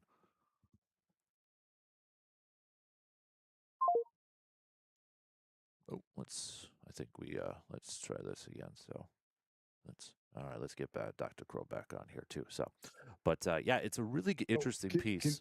Oh, hey, Austin. Uh, gotcha. yeah, sorry Sorry, about lost you for a second. No, you're good. So, no, I was just got because there was Tommy John surgery for high school and youth athletes, and Mhm. talking about the rise and kind of talking about Yeah. Andrews Oh, sports yeah. medicine. And a scout Yes. said, some of these guys coming through the draft now, he labels them like ticking time bombs at this point. Yeah. Yeah, I mean, there's the Andrews Institute was founded by James Andrews, so he's a big name in orthopedics, and he made his mark predominantly with shoulder and elbow injuries, and so he has done a ton of research on Tommy John or UCLs. Now he's not the one who came up with the procedure. That was Curl and Joe out in LA, the Curl and Joe clinic, but um, you know, Andrew's really a he. So in fact, it's like pitching counts and all of that data came from the Andrews Institute. So they were the big ones that pushed behind that. So there's a huge correlation with the number of pitches and the velocity that these kids are throwing at. And the crazy part is we run into people all the time that are trying to circumvent those. And so you talk to family and you're saying, look, you're whatever, 12-year-old, 14-year-old, 16-year-old, these young kids, you need to watch their pitch counts. You do not want them throwing hard this many pitches. And they'll sometimes be on two different teams or playing in different leagues. And so they're not violating the rules, quote unquote, because that league, they can't pitch more than 100 pitches in a week or a game, and then a set number in a week, but they'll be in two different leagues. And so then they can kind of double up their numbers. And I mean, there absolutely is an epidemic of UCL injuries. Now, it's not always the fault of like the kid or the family. Sometimes they just happen. But when we see these big changes and shifts in numbers, you start saying something is going on. And it's clear these young kids are throwing more and they're throwing harder. And that's putting stress on the UCL and these young kids. And so I do think there's also an element where it's like, look, if we deal with this problem, we can try to fight through it for month after month after month, maybe years even, or we can do this surgery and try to stabilize the elbow. The advent of the UCL repair, I think, has pushed that envelope a little bit where we can get faster recovery. And some people are like, let's just throw the anchors in and see if we can get this thing to heal. So, I mean, I can see even in this part of the country. I mean, I would say I've seen an uptick in my Tommy John practice in the last year or two as well. Now we don't have that same level of year-round baseball that they do in the South, and so down there. So I did my fellowship at Virginia, and they played baseball year-round there. I mean, we did a lot of Tommy Johns on young kids. So it's something they're looking at, and I think the biggest thing, like I said, is that the athlete and the family have to understand like those pitch counts and things are there for real. And I think that's probably the biggest thing that we're seeing is excessive hard throwing, and that's the biggest factor. One more quote I wanted to get to throw your way and get your reaction before I let you go. It said that teams listening to players is critically important, and teams whiff on that, said an NL executive. Part of the rehab process is always what players are experiencing, and I think teams discount it heavily relative to what they see on scans when it comes to long-term rehabs. They often prioritize scans over symptoms along the way. Yeah, that's an interesting point. I mean, that's like an age old question in our field is like, we get an MRI, it shows us what's going on, and the patient's telling you something. I mean, I've always been in the camp, listen to the patient over the image, because I mean, what they're experiencing trumps everything. So there are times where we think things look pretty good and they're not, and vice versa. Sometimes you look at an MRI and you're like, ooh, that doesn't look so hot. And they're like, no, I feel great. So it can go both ways. But it is absolutely imperative. I mean, when we were talking a little bit ago about ACLs, and you'd ask me kind of the criteria. I mean, I mentioned that term, the patient has to have trust or faith in their knee. The same thing is with an elbow or shoulder injury in a pitcher. I mean, they have to say, look, I feel good. I'm throwing good. It feels like I can throw hard. I mean, sometimes you'll hear them complain of pain. That's obviously a huge red flag. Sometimes you hear them talk about stiffness. That's a little bit more challenging because that can be normal in the recovery. But there's more subtle things where the pitcher's like, I just don't have that same velocity or control that I had before. That can also be part of the normal recovery process, but sometimes you see that in the elbow that's in trouble because one of the common complaints on people who have injuries to, let's say, the shoulder or elbow, they don't necessarily come in and say, I have a shoulder problem. They come and say, I've lost 5 miles an hour off my pitch and I can't control the same way I used to. And that can be the beginning of a problem that we see in, let's say, the superior labrum thrower or the Tommy John ligament in the elbow. And so it's important to listen to the athlete. Now, obviously I have a very different practice than if I was the New York Yankees team doctor. I mean, the team doctor should, of course, be prioritizing the athlete, but there is an element of like, hey, we're a team and we want to, go to the playoffs and we're in a playoff run right now. We need our pitcher back. And you could certainly have that bias. I'm not accusing them of that, just to be clear, but that is there where you're like, well, do we try push this a little bit? Like, oh, you're a little stiff. That's okay. Push through that a little bit. That can be okay, but it may not. So, um, I'm sure there's an element of that, and it can work both ways because sometimes the athlete will say, "Look, I feel good and I want to push through whatever may be going on," and so sometimes you have to kind of take that with a grain of salt as well. So, but on the big picture, it is absolutely critical to take the patient or the athlete's complaints and what they're feeling into account as you're looking at the rehab of any injury, because that is just critical to decision making along the way. Oh man, I know I kept you along this morning, but this was a fun convo, and I think we could probably do it for another hour. A whole lot of stuff to dive into and such. So, hey man, I appreciate the time, and have a fantastic weekend, buddy, and we'll catch up with you again soon.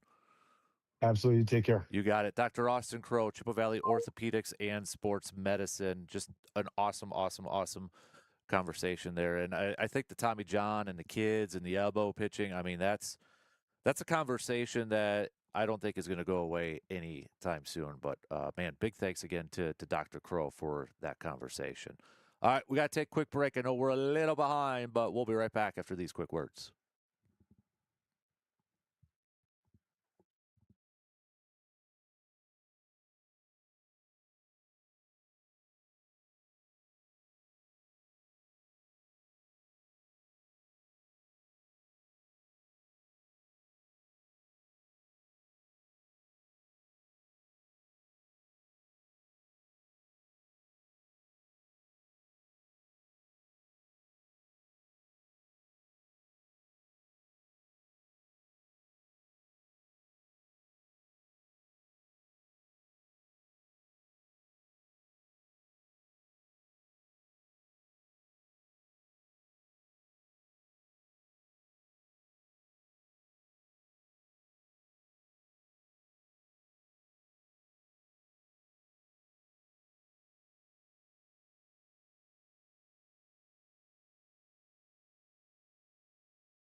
Big thanks again to Dr. Curl for joining us on every Friday morning for some Inside the Training Room, brought to you by Chippewa Valley Orthopedics and Sports Medicine.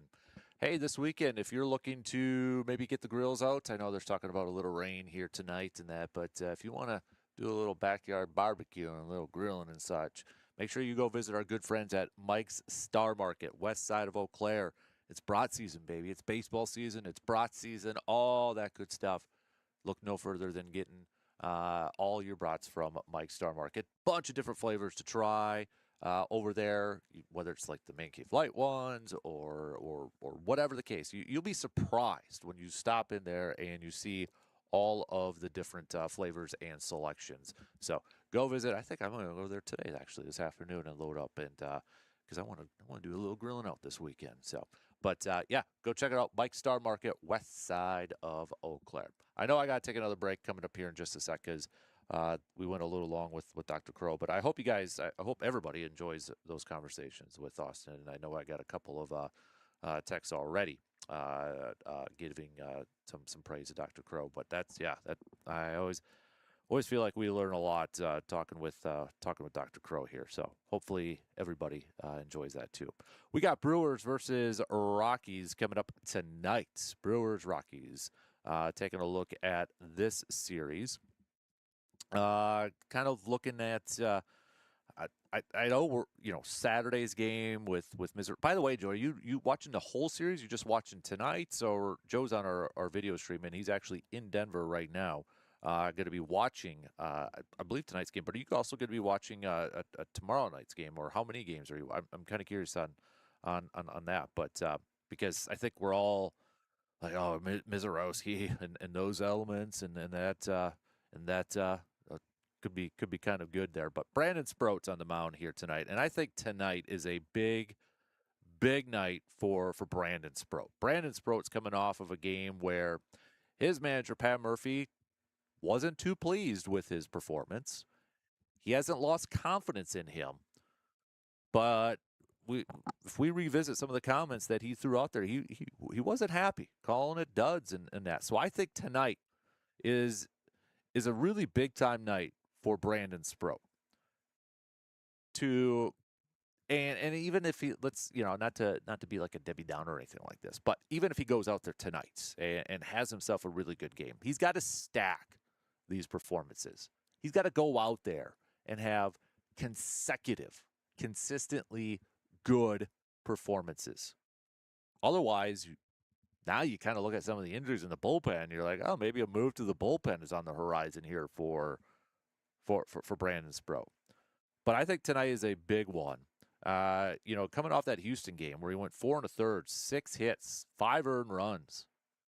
The day before, or the game before, excuse me, 4 hits, 3 earned runs, 4 walks against the Dodgers. Cubs, 4 2/3, 3 hits, 3 earned runs, 3 walks. So this is, dare we say, shut up time? I don't know, but you break it down. He finished the month of May in 5 games started, 1-2 with a 5.64 ERA. The longest he went into a game in the month of May was 5 1/3. It was a May 12th game against the Padres. He did pick up the win, and that was a game he also gave up 3 earned runs. The game prior against the Cardinals, he went where are my numbers at here? Where'd it go here? It was like my thing kind of froze up. 4 innings. There we go. 4 innings, 1 hit. And that was easily his best game. So, I mean, you look at his last 4 games. He opened up the month of May, Brandon Sproat, May 6th, where he went 4 innings, just 1 hit, no earned run. Did have 3 walks, 5 strikeouts. But then 3 earned, 3 earned, 3 earned, 5 earned. The last 4 games have been some big-time issues for Brandon Sproat. And Brandon Sproat's got to figure this thing out. Time is now. I mean, like Pat Murphy said after his latest start, we're not rebuilding. And if the Brewers want to make these deep runs and advance through the playoffs, et cetera, Brandon Sproat's got to pitch better. So this is a big night for him to go out there and get the job done. And you look at this Rockies team. The Rockies this year, just kind of bringing up some, it's they're fifth in the National League West, which isn't a big surprise considering the teams that are in the National League West, right? Dodgers, Diamondbacks, Padres, Brewers just got done with the with the Giants and such. So, but you look at kind of what where the Rockies are at, 24 and 39 on the season. Don't get it, even though it's at their park. The ball may be flying here a little bit. You got to go in there and win this series. You got to go in there and at least take 2 out of 3. You got Feltner on the mound here for the Rockies tonight. He's in 6 games, 2-1 with a 4.85 ERA. He's coming off of a win on the 30th against the Giants where he went 6 innings, 4 hits, no earned runs. And really, when you look at his and that was his first game since April 23rd. But you look at what he kind of did in his last couple games, including that Giants one. You go back to April 23rd against the Padres. In that game, he went 2 innings, 2 earned runs. Before that, the Dodgers, he went 5 2/3 and held them to 2 earned runs. But then he had 6 earned runs given up against the Padres the day before and such. So it's, yeah, you got to jump on them early. And again, I know we say this every single time when we're going up against pitchers, but especially with Brandon Sproat here too. Give him a lead early. Maybe that'll help settle him in and kind of get into that rhythm and focused a little bit. We'll talk more about games 2 and 3, but like I said, we got to take a quick break here and kind of catch up on some breaks. So we'll do that. We'll be back in just a couple minutes.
With Father's Day coming up, if you're looking for that gift for a dad or grandpa, uncle, whatever the case may be, and they are a hunter, well, how about going to Tilden Gun? Whether it's maybe picking up a new deer rifle or maybe just a gift card or something, just go to our friends at Tilden Gun, okay? You can check them out online at tildengun.com or check out their awesome shop located at 12427 90th Avenue in Chippewa Falls. Tilden Gun.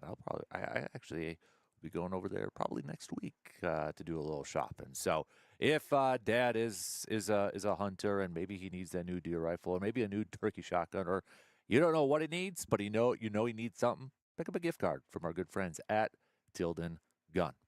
All right, looking ahead to tomorrow night's game for Brewers Rockies. We previewed a little bit for tonight's game. But going up against, we know Jacob Mizorowski's going. I don't think we need to preview Jacob Mizorowski for this thing, right? Tanner Gordon is going for the Colorado Rockies. And you look at some of the numbers from him. Now, he began the season coming out of the pen for a little long relief innings. But in his last two appearances, he has started games for the Colorado Rockies. So far, in 9 games, he is 0-1 with a 6.37 ERA. Little over 35 innings pitched. This is an opportunity here for the Brewers to put up, I think, some. Now, to be fair, when you kind of really look at it, his ERA is, it's up there. But when you kind of really look at his last game on the 31st against San Francisco, he started that game. He only went 3 innings because he gave up 4 earned runs. The game prior against the Dodgers, he started that game. He went 5 innings, but only gave up 1 earned run. But in the game before that, too, he went 6 1/3 and gave up 12 hits, 7 earned runs.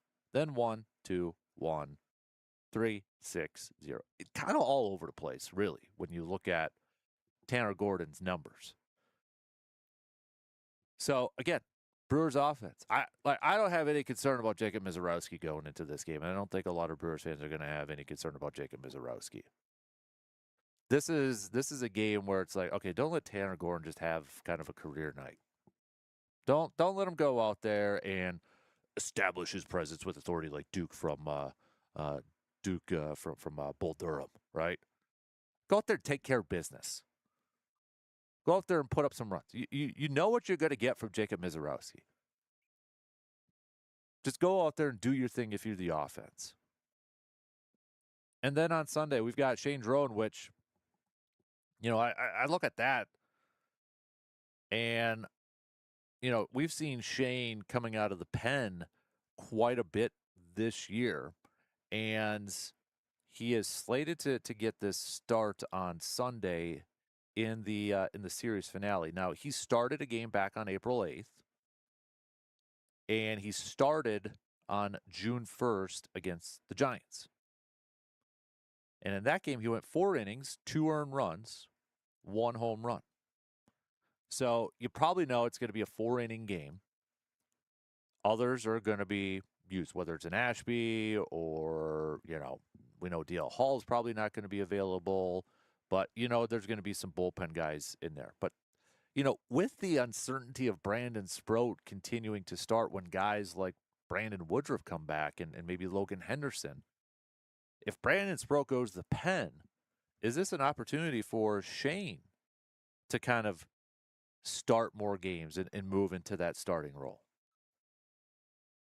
I mean, he has been, he's another newcomer that I think maybe doesn't get enough attention or credit for the season that he has had. And I think he's come a long way since his first game on April 8th against Boston, where, he went 2 2/3 and gave up 3 earned runs. And he's been pretty darn solid. That's the most he's given up in a performance since. I mean, he gave up 2 back on May 24th against the Dodgers. And then, 2 just against the Giants here. But I think he's kind of been an underrated aspect in this too, or underrated addition. We're so, and rightfully so. We've talked about Kyle Harrison's because of what he has done. We've talked about Brandon Sproat because of maybe what he hasn't done. But Shane Drone has pitched pretty darn solid. And if he goes out there on Sunday and has himself a nice performance, depending on what Brandon Sproat does, maybe you have a little bit of a flip-flop into that.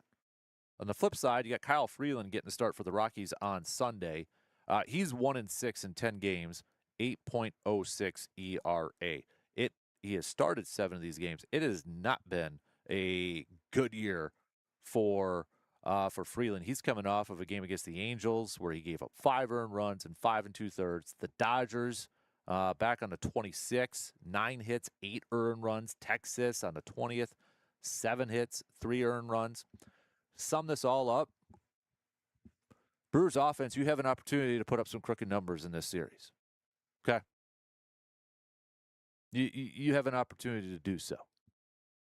I'm looking at your top 4, top 5, 6 hitters. I'm looking at the Bowers. I'm looking at Terang, Contreras, Yelich, Jackson Chourio, who's hitting well as of late. Andrew Vaughn, maybe this is a chance for him. He's hitting well, but lacking a little bit in home run power. This is an opportunity for those guys, those position players, that lineup, to really put up some runs here. Take advantage of it. Take advantage of it. Go out there and put up those crooked numbers. You know what you're going to get from Mizorowski more times than not. He's earned that right. Sure, he's going to have some hiccups probably throughout the season. He's going to have some starts. He's going to have some games where it isn't clicking. Every pitcher does. But you go in with every start with Mizorowski assuming that, all right, we know what he's got. It's a little bit of an unknown tonight with Sproat. Maybe a little bit with Drone on Sunday. So the offense, go out there, do your thing. Take advantage of who you're going up against. Take advantage of the altitude that you're going to be playing in. And put up some runs. Make it easy on your pitching staff here. All right? Especially with a little bit of a couple of injuries in the bullpen now. I'd like to get to a spot where you're not taxing the bullpen in any of these games. Put up some big runs in early lates. All right, we got to take our final break as we wrap up the second hour. We're already almost to halftime. Coming up next hour, we'll do a little Pump the Brakes Full Throttle brought to you by AGM Automotive.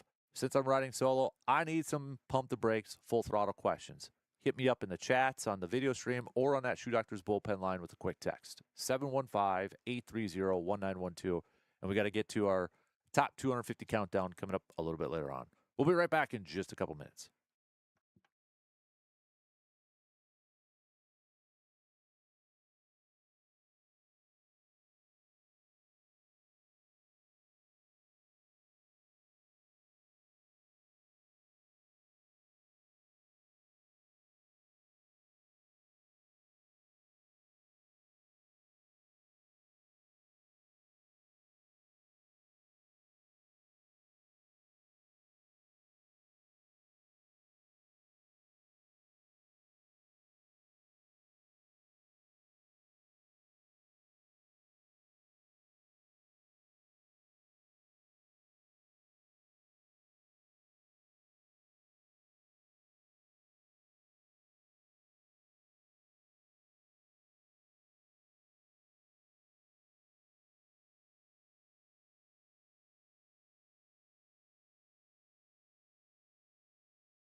dents, dings, fender benders, whatever the case may be, if you need some auto body work done on your vehicle, go visit our good friends Superior Auto Body in Eau Claire. That's where everybody in Eau Claire goes to, and that's where you should be going to. So if you do happen, it is summer, so maybe we'll have some hail, or maybe you do get into a little bit of a fender bender and you need some of that, you need that vehicle to look brand new, look good as new. Just make your point. Just go visit our friends at Superior Auto Body, all right? And go tell them I said hi. All right. They are our official Backyard Dreams partners. Big thanks to Superior Auto Body for partnering with us on that. All right, shot clock is going to cut me off, so we are approaching halftime. We'll kick off the second hour with a little cream of the crop. We've got some pump the brakes full throttle, and we are going to continue our top 250 countdown American sports moments. So we'll hit that up coming up in the third quarter. We've got some news updates coming up here. Hit me up with texts. All right, Ryan Solo. I want to get your texts. I want to get your comments on the video stream. We'll be right back in just a couple minutes.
Hour 3 kicking off right now on this Friday morning of June 5th. Thanks for hanging out with us and making us a part of your start here, whether you are listening on the radio dials, 105.1 FM, 790 AM, streaming us up online at sportstalk1051.com. WAYYradio.com. You got the app, download it, take it on the go. Your smart devices, smart speakers like your Alexa devices, you got that too. And of course, the video stream up and rolling on YouTube where, hey, I got a question on there. I need you guys to answer it. All right, it's an opinion one. It's not even a trivia one. Need an opinion one. So, make your comments over there.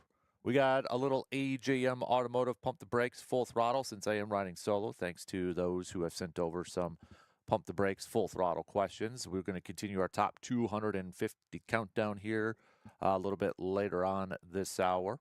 We'll get back to some more Packers talk too with the Christian Watson extension. So if you have not chimed in on your thoughts on that, please do so. All right, hit me up. I'd love to get your input, your expertise, your opinion on it. So, Brewers back at it tonight, going up against the Rockies after falling yesterday to the Giants and splitting that 4-game series. So, Express are also on the road. They fell to Duluth last night. They'll be back at it tonight. Shout out to all the softball teams that have punched their ticket to the state tournaments. I know we've got still some high school baseball and such going on here too. So.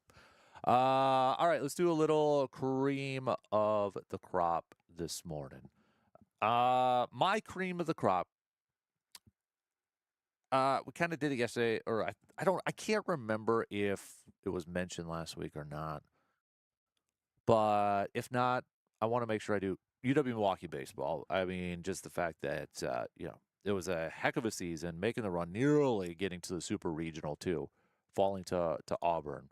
But shout out, I mean, that's our D1 program, right, for baseball in the state of Wisconsin. So shout out to UW Milwaukee baseball for the run they had and nearly getting to the Super Regional. So that's my cream of the crop, UW Milwaukee baseball. All right, let's get to our AJM Automotive Pump the Brakes Full Throttle a little earlier. John on the texting line. Let me bring it up so I can. By the way, Surveyor, no trivia because it's already hard enough for me to do this solo, running the boards and doing all this stuff. So nope, I don't want trivia today. So, John a little bit earlier said, "Pump the brakes, full throttle. The Brewers should go all in on a Tariq Skubal trade at the trade deadline." Like what's all? I don't want to say this, but not to be a dink or anything. What do you define as all in? Because does that mean if they want Jesus Mate, do I do it? No, I don't want Jesus Mate on there. If it involves maybe some other prospects, let's say it's like Jet Williams. All right. Yeah, if it's Jet Williams, okay. Because I think they got depth there. I think they got depth with a Jesus Mate and such. So if it's something like that, honestly, why not? I think at some point you got to go for it because I get it. Teams really want to build their farm systems, and I think successful teams have to have a very good farm system. I mean, the Dodgers, we keep bringing this up, but the Dodgers are really good. They have a really good farm system. We focus so much on the players that they bring in and that they pay, but they also have a really good farm system. They're just a very well-run organization from top to bottom. And I think when you have a farm system, it's like a savings account. You're building it up. You're building it up. You're building it up. You just for something maybe. Maybe it's for emergencies, or maybe you're just saving up to make a nice purchase. Whatever it is, farm systems are kind of like that. And I think right now the Brewers are at a point with their farm system. Or maybe do we go out there and make that nice little purchase? Do we go up there and maybe make that trade? We built up our farm system, and I think you also have the confidence in your front office, your scouting department, that all right, you send some of those players, you send some of those prospects, and remember, we don't know if these prospects are actually going to work out or not. It's that's the risk in everything. Maybe they do, maybe they don't. But I think you also have to have the confidence in your farm system that, or in your scouting department, that you can rebuild it. Like that's one of our strengths. We can identify young talents and we can mold them. So yeah, there is untouchables to me. I don't want Fisher. I don't want him involved in trades. I know he's only in high A with the Timber Rattlers, but there's a lot I think to like there. I don't want Jesus Mate. If it's like a Jet Williams or somebody, I could probably be on board with that. So if that's kind of the all-in definition, yes. But if all-in involves Jesus Mate or Fisher, no. Those to me are guys I don't want to see go. Zach says, pump the brakes, full throttle. The Packers win the division this upcoming season. Oh, you're already asking me to do a pick. I don't like doing that in June, Zach. I don't like doing that in June. Because there's so much that could go on, and I don't want to jinx anything. I'll just say they have the pieces to do it. I'm going to cop out on that because I'm superstitious, and it's June. A lot of things can happen here. I'll just say they have the pieces to do so. Another texter said, pump the brakes, full throttle. Giannis will be dealt by the NBA trade deadline. I'm slightly full throttling that. I'm not like flooring it, pedal to the metal. I'm slowly accelerating to the full throttle. If I had to go one way, I think it's going to happen, unfortunately. The more I think about Jim Owczarski's comments from his podcast, and the more I go back to his comments about it's quiet, and that usually means there's something working. Now, it could very well be that maybe something they're working on is an extension. I don't know. I'm kind of teetering towards the other way. Dave, a little bit earlier, said pump the brakes, full throttle. The Packers should prioritize Tucker Kraft now that they got Christian Watson done. Full throttle. Yeah. Kind of talked a little bit about it in the first hour. But, yeah, I'm going to go full throttle. Devontae Wyatt's on that list. But I think, and I'll take it one step further. I think it's a priority to get it done before the season's over with. Get it done maybe before even halfway through the season. Ideally, maybe this offseason yet or shortly after the season begins. Mostly for the fact that if he goes out there and balls out, which I think a lot of us assume that he's going to go out there and he's going to have a very good season, that price tag goes up. And it probably goes up quite a bit. You don't want him to hit the open market because here's the thing. It takes one team. If you let a guy like Tucker Kraft hit the open market next offseason, it's going to take one team to give him a huge deal. And that changes the whole negotiation. That changes the price tag. We may have an idea of what that price tag is going to be, but we really, if you want to avoid a high number, you try to get the deal done now. And you probably try to get the deal done before he goes up there and explodes and potentially has a Pro Bowl, All-Pro type of season. Because really, this is my opinion, but if Tucker Kraft last year didn't get hurt and he continued on the trajectory of where he was at and the numbers he was putting at, that number is probably higher right now than what it potentially is. You know what I mean? Like, if he would have stayed healthy and he put up double-digit touchdowns, maybe close to 1,000, but, I mean, he was clearly one of the top tight ends numbers-wise, and you're trying to negotiate with him, that starting point or that number is probably higher than what maybe it is right now. It's a completely different negotiation. It's a completely different contract talk because now you have the element of like, okay, he's coming back from an ACL injury. There's potential there, but, I mean, hey, now. Maybe it's a similar contract to what Christian Watson got, which seems like there's a lot of incentives and playing time involved with it, which I completely agree with. I like it. And we'll talk about that a little bit more later on and kind of like what we did in the first hour. But, yeah, back to the question, full throttle. I think that should be the priority. Tucker Kraft should be the priority next. And I would say, and this will work itself out because you're going to have salaries that are going to come off the books after this year. I think they want to get Devontae Wyatt done, and I think they can get both those guys done this year. But start to think about Edgerrin Cooper and Evan Williams. I don't want those guys to go anywhere. Start to think about those guys for future contract. They're not eligible right now. They got to finish up their third years. And remember, they don't have the fifth-year option because they're not first-round picks. And you know Green Bay's thinking about that already. Pump the brakes full throttle. After this upcoming Packers season, we'll be talking about how much of a bargain the Christian Watson deal is. That comes from Matt. I'll say full throttle. Obviously, there's a lot of unknowns to that. We can't predict.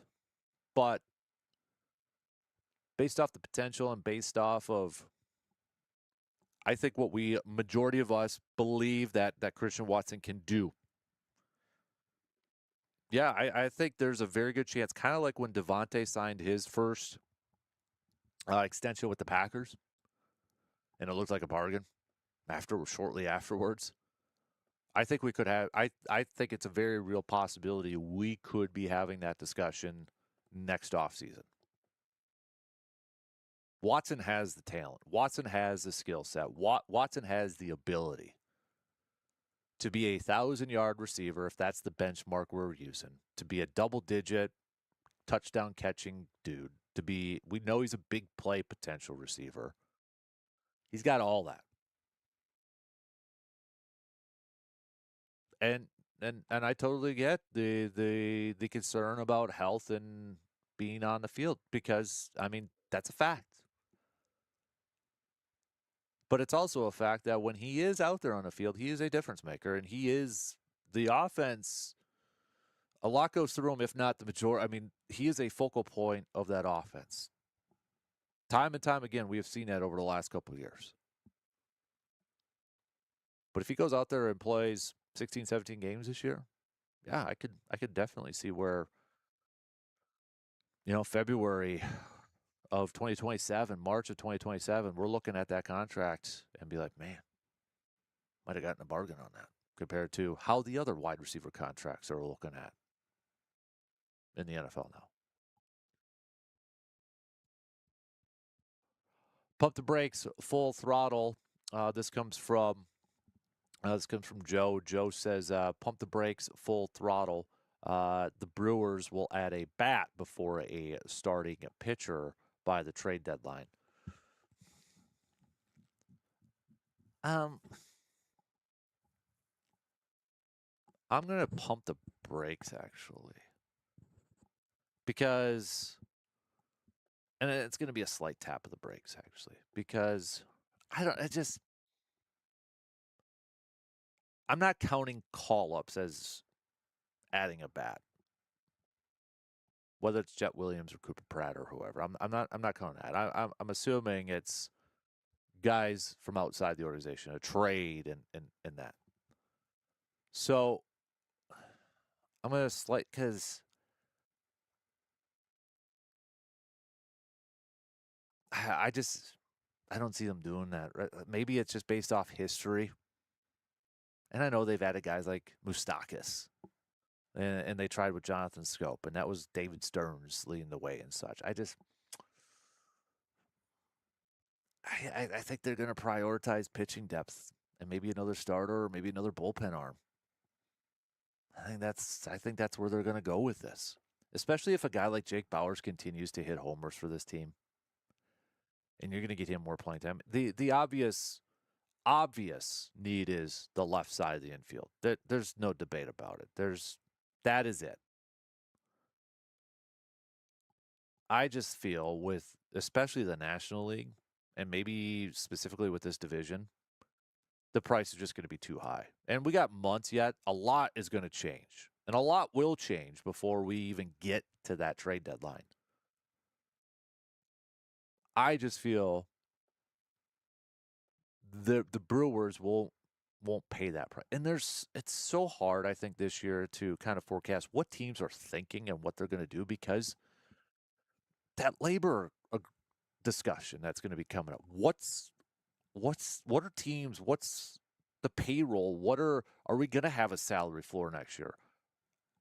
I am 99%. Okay, I'm 95% confident saying we're not having a salary cap, even though the Major League Baseball wants in. Players have adamant. And I think the players will hold out as long as possible so they do not have a salary cap. So I don't think that's ever happening. So what is the where are they going to meet in the middle on that part? Where's the compromise? I think we're going to get a salary floor. But again, are the Brewers going to does that mean the Brewers are going to go out there and add already proven talent at high price, or are they just going to lock up more guys like a Cooper Pratt and a Jackson Churio? Little unproven at the time that they signed, but maybe it could be bargains. So I feel like if they're going to make a move, and this is going to probably change, and this is probably going to be a pump the brakes full throttle question going forward up until the trade deadline. But right now, I just no, I don't see them going outside of the organization to get a bat. I that's just my gut telling me that. That's all it is. We'll do one more here. So again, thanks to everybody who sent in your pump the brakes and full throttle and helping out here. So pump the brakes, full throttle. We'll do another Brewers one. Pump the brakes, full throttle. Jacob Mizorowski will win at least 15 games this year. What was he at 6?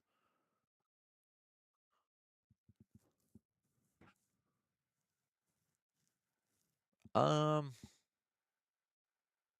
throttle. Why not? He's got to get 9, and we're not quite halfway through. The way he's pitching, if he's going to go 6, 7 innings, and this is all assuming he's going to stay healthy and such,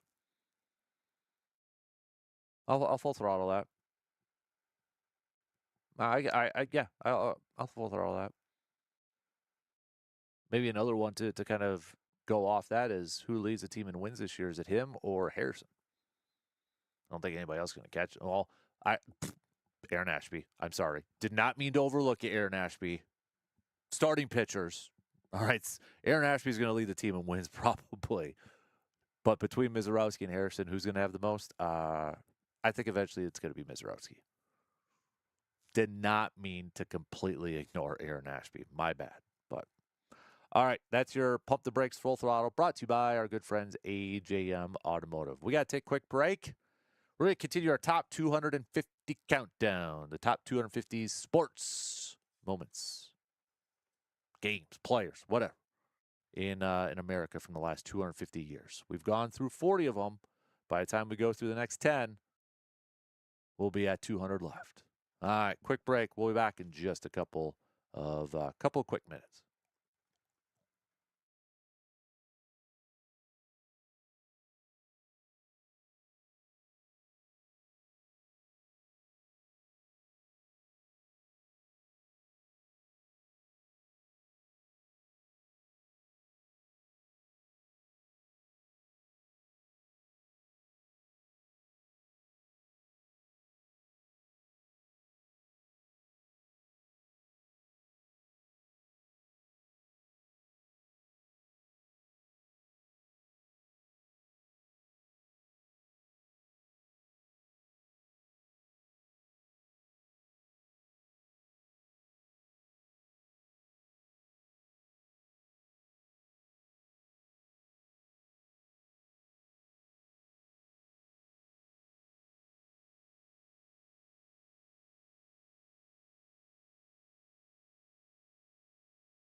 School's out for summer, so the kiddos are probably spending some more time at home, right? Or maybe you got to send them to camp or grandma's house or the sitters or whatever.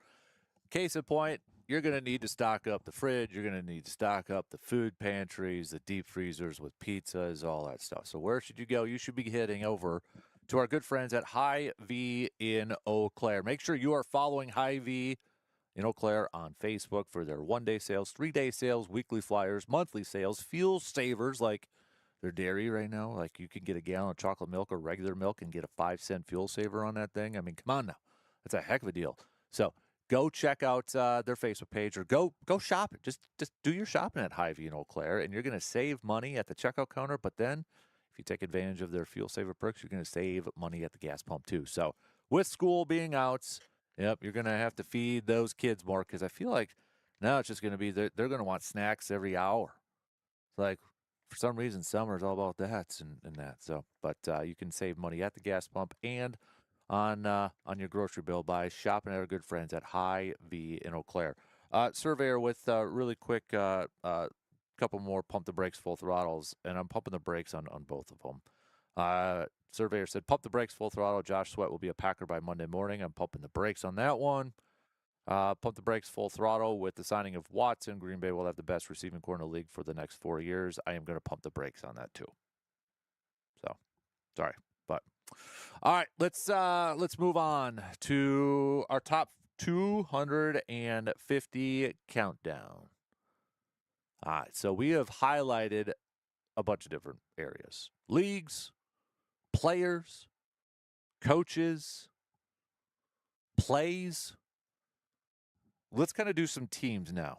All right. And again, there's going to be more teams. This is just kind of the first crop, first grouping. And not ranking them. Again, I always want to put that out there in case it's the first time anybody's like listening. It's like, well, why is that one ranked number one and not so and so? Just the first group. Okay. And again, with this top 250 countdown, the basis of everything that I've kind of come back to is you cannot tell the history of American sports in the last 250 years without mentioning these teams or these programs, organizations, whatever you want to call them, schools too, because there's going to be some college stuff in there. So without further ado, let me get my pen so I can make sure where did I put my pen? Over here. Oh, gosh darn it, I lost it here. Anyways, that way I can there we go. All right. First up, and again, this is in no particular order. All right. Again, I'm not trying to rank these or anything because I think that's going to be impossible. But I don't think I'm going to start with the 92 Dream Team. To me, the greatest basketball team of all time. Behind me in the Kasper Cave, I have a little mini library. Okay, I got a couple bookshelves. And honestly, I wish I had more bookshelves. I just don't have the space. If I could figure out the door to the man cave, I would love one of those sliding, or no, what's the, I just blanked on it. A door that looks like a bookcase, but then it opens up. Oh, I would love that. So anyways, I don't know how to do that. Anyways, but where I was going at, on my bookshelf, I've got a book about the 92 Dream Team. It's literally called Dream Team. And there was a podcast on it too. It's fantastic listening to the stories, behind the scenes stories, the infamous practice between those two, or between the team. Like there's some video of it. It was like one team's Jordan, one team's Magic, the trash talking going back and forth. You had a lot of those goats, those greats, talking about how that practice, that scrimmage, was the best basketball game that they've ever played in. And you look at the roster of Magic, Bird, yes, he was aged, Jordan, Barkley, Malone. He just, like Magic Johnson said one time, Leitner was there, but you can just, when they were talking about the practice, you can have the college kid and such. It just, Leitner was kind of like the add-on piece, I felt like. But overall, that team was just, and when you talk about Olympic basketball, and, you had the Redeem team with Kobe and LeBron and D. Wade with Coach K and such. Those teams get compared to the 92 NBA or the 92 Dream Team. To me, one of the best teams in all of sports history, in American sports history, one of the best. I'd probably put it in top 5. So many Hall of Famers, so many all-time greats. And you factor in, the history of America at that point going into the Olympics and just kind of like, okay, we gotta regroup here and we gotta put together this team to kind of get the gold back in the old USA. 92 Dream Team. I wish I was 6. And I wish I could remember watching those games. I don't. Luckily, you can watch highlights and recaps and all that good stuff. But you got to throw the 92 Dream Team in there. Now, we could that one is a specific team, and we'll have a couple more specific teams on here. And one of those is going to be, I'm putting the 72-10 Bulls on here, but you could just say Bulls if you want, because it's Jordan. Okay, essentially what we're going at here is that dynasty, the 90s Bulls, right? I mean, if that's where we want to go, we're going 90s Bulls. And if you want to go specific with the 72 win Bulls team, that's fine. Because again, when we talk about best teams in the NBA, every team gets compared to that 72 win Bulls team. Warriors got 73 wins, but nobody talks about them because why? They lost in the finals to the Cavs. If the Warriors won the finals that year, all right, then you've got a debate. But right now, what's the debate? Oh, would Shaq and Kobe's Lakers have beaten those 90s Bulls, that 72-win Bulls team? Would this Warriors team, is that better than that? It still gets compared. That's the benchmark, that 72-win team. But if you want to say the whole 90s Bulls, it's kind of open to interpretation here.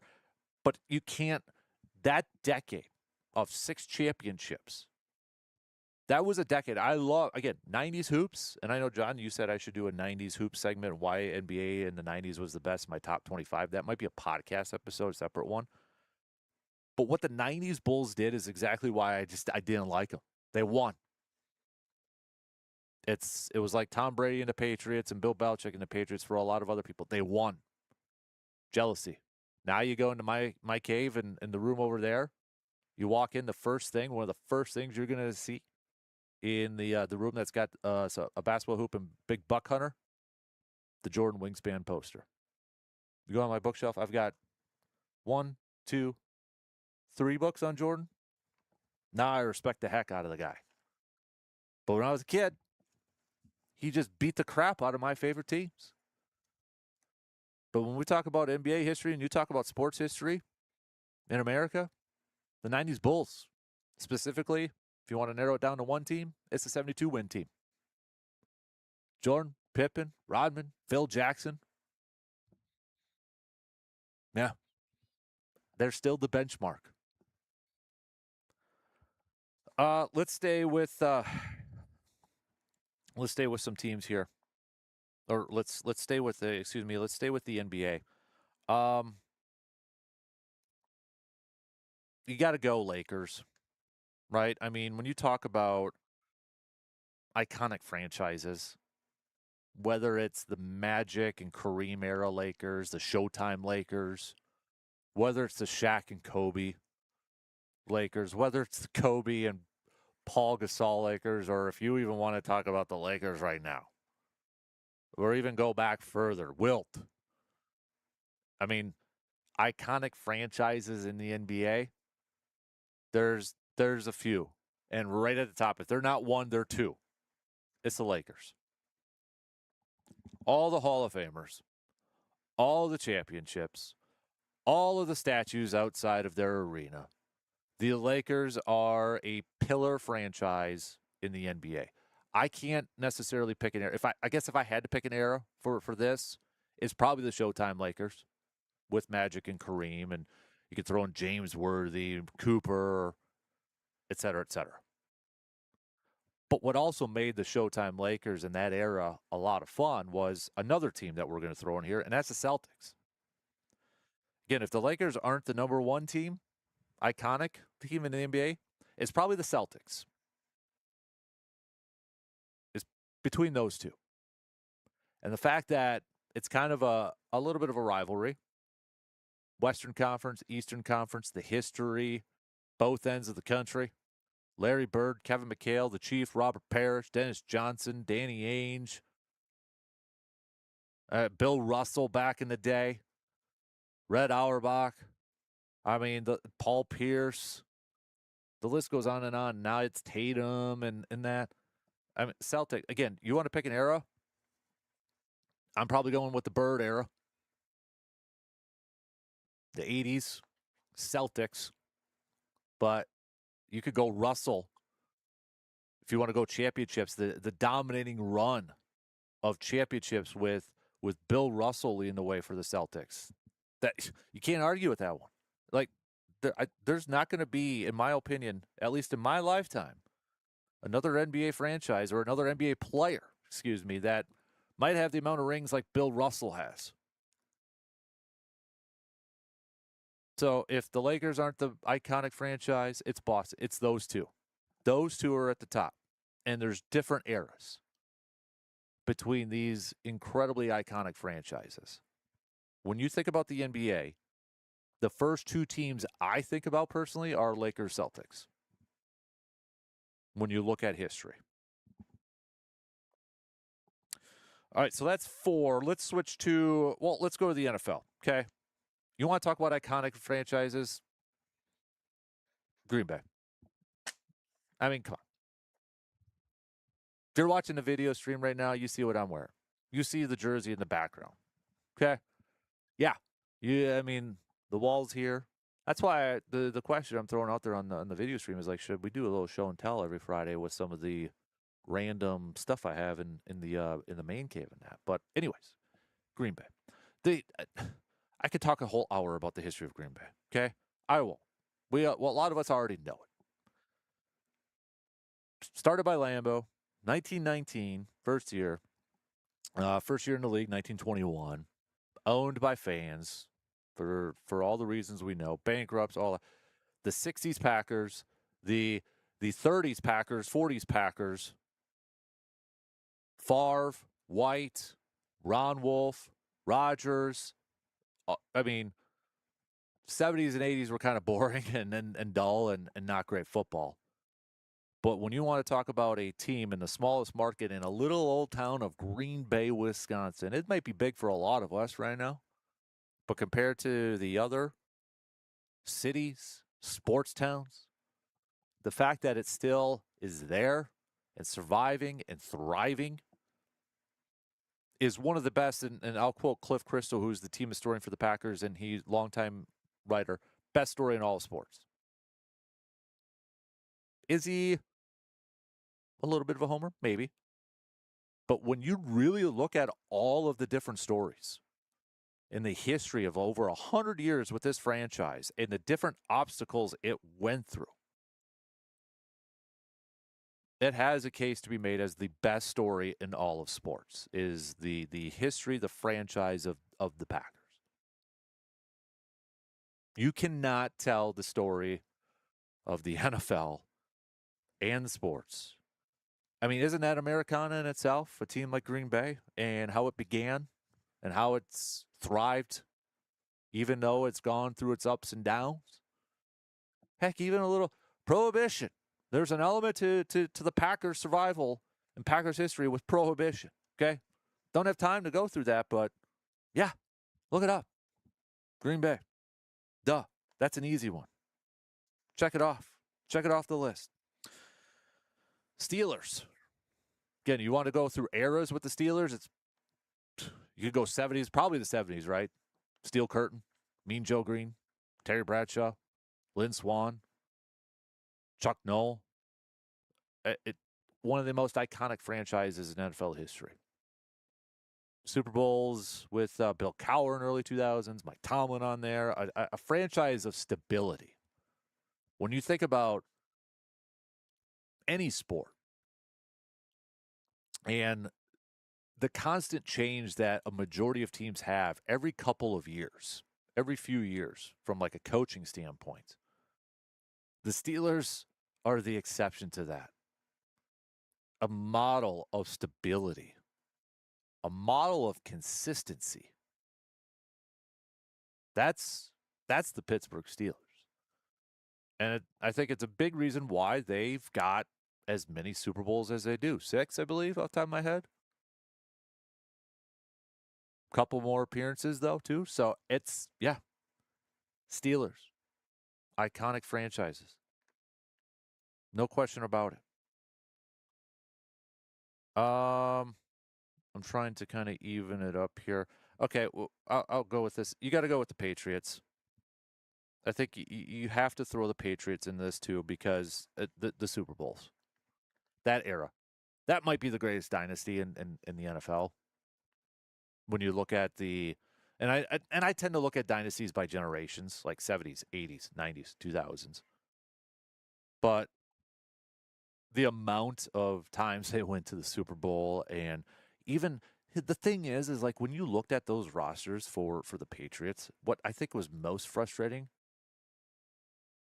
you looked at it and it's like, okay, how are they doing it with like a Chris Hogan at wide receiver? Or they would keep shuffling around these different players and bringing in these other guys, and they're still winning. Brady and Belichick. That's where a lot of it is coming from. But when you look at the history of the NFL, you cannot tell it without what the Patriots did and that run of championships that they went on. You have to include them on here. 5, 6, 7. So I did 7. I want to do some baseball teams. And we got more teams here, but I'm trying to mix it up a little bit. Because, yes, the Cowboys and the Bears are going to be on there. I'll just tell you that, too. Yankees. I mean, when you think about baseball, you may not be a Yankees fan, but when you think about baseball, I guarantee you, everybody, okay, maybe not everybody, but it's in the 90s, like 90%, higher than 90%. The first team they're going to think about is the New York Yankees. Pinstripes, Babe Ruth, Lou Gehrig, Mickey Mantle. If there was a team to represent the history of baseball, as painful as it is for a lot of people and as annoying maybe it is for a lot of people, it's the Yankees. It's 100% the Yankees. All the Hall of Famers, all the World Series titles, Murderers Row, some of the greatest teams of all time back in its day. If I could hop in a time machine, and once in a while I'll say this, if I could hop in a time machine and go watch an era of sports or certain teams or games, I would love to go back and watch a Yankees game that featured Ruth and Gehrig in that lineup. Just old school baseball too. That would be so much fun. That era too. I want to be put right in there. Give me the clothing, give me, the style, give me the whatever it was like back then. I would love to go do that. You can't tell I mean, we've talked about brands with some of these sports athletes or players or teams.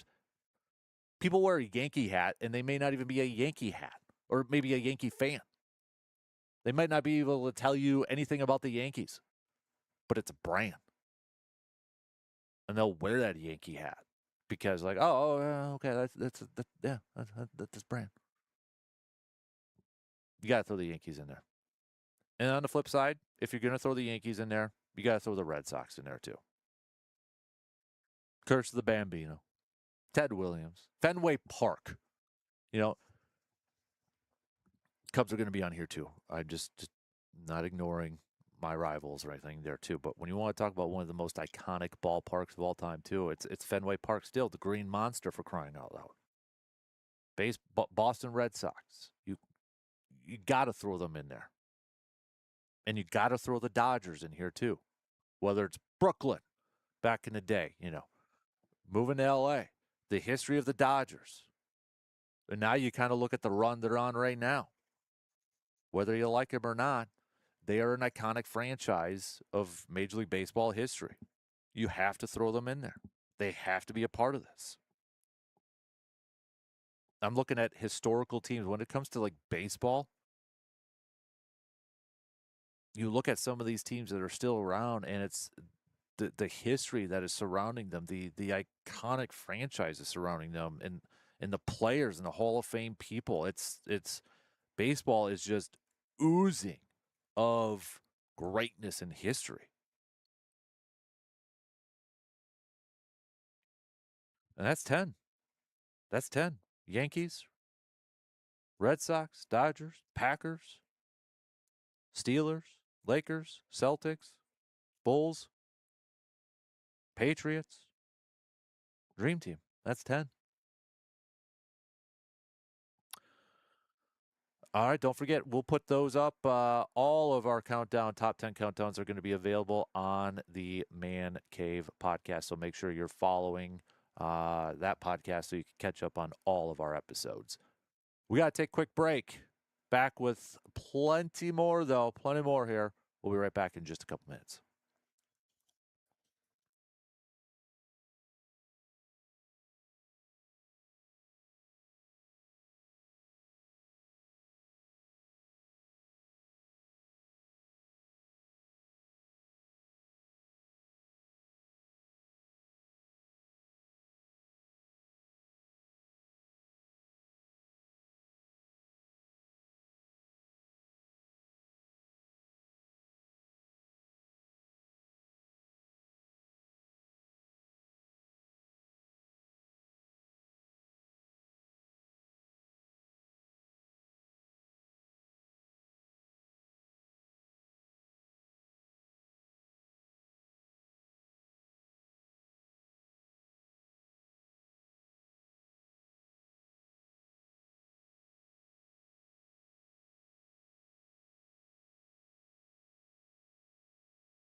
All right, got to play a little catch up here, so I do have to take another break before the top of the hour. And I know, yeah, I went a little long with the 250 countdown and such. But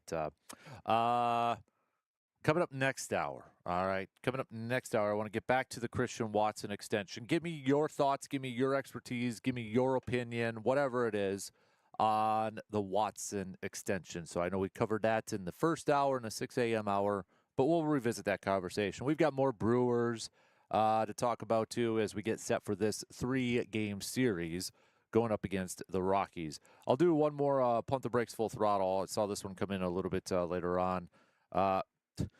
Big Daddy Crush. I got to know who this Big Daddy Crush is with that nickname. I got to know who this person is. Pump the Brakes Full Throttle. Cheerio hits 25 homers this season. I'm going to pump the brakes. I'm going to go around like 21. I'm going to go 20, like 21, 20, somewhere around there. I'd love it if he got over 25. I wonder, him not playing at the beginning of the year is going to kind of pump the brakes on that. But if he goes on an insane run here, hey, take advantage of the elements, take advantage of the elevation, and maybe grab a few this weekend against Colorado, and then maybe we could be talking here. Maybe the best one here is pump the brakes full throttle. Is any Brewer going to get 25 home runs? Any Brewer going to get 25 home runs? Throw that out there.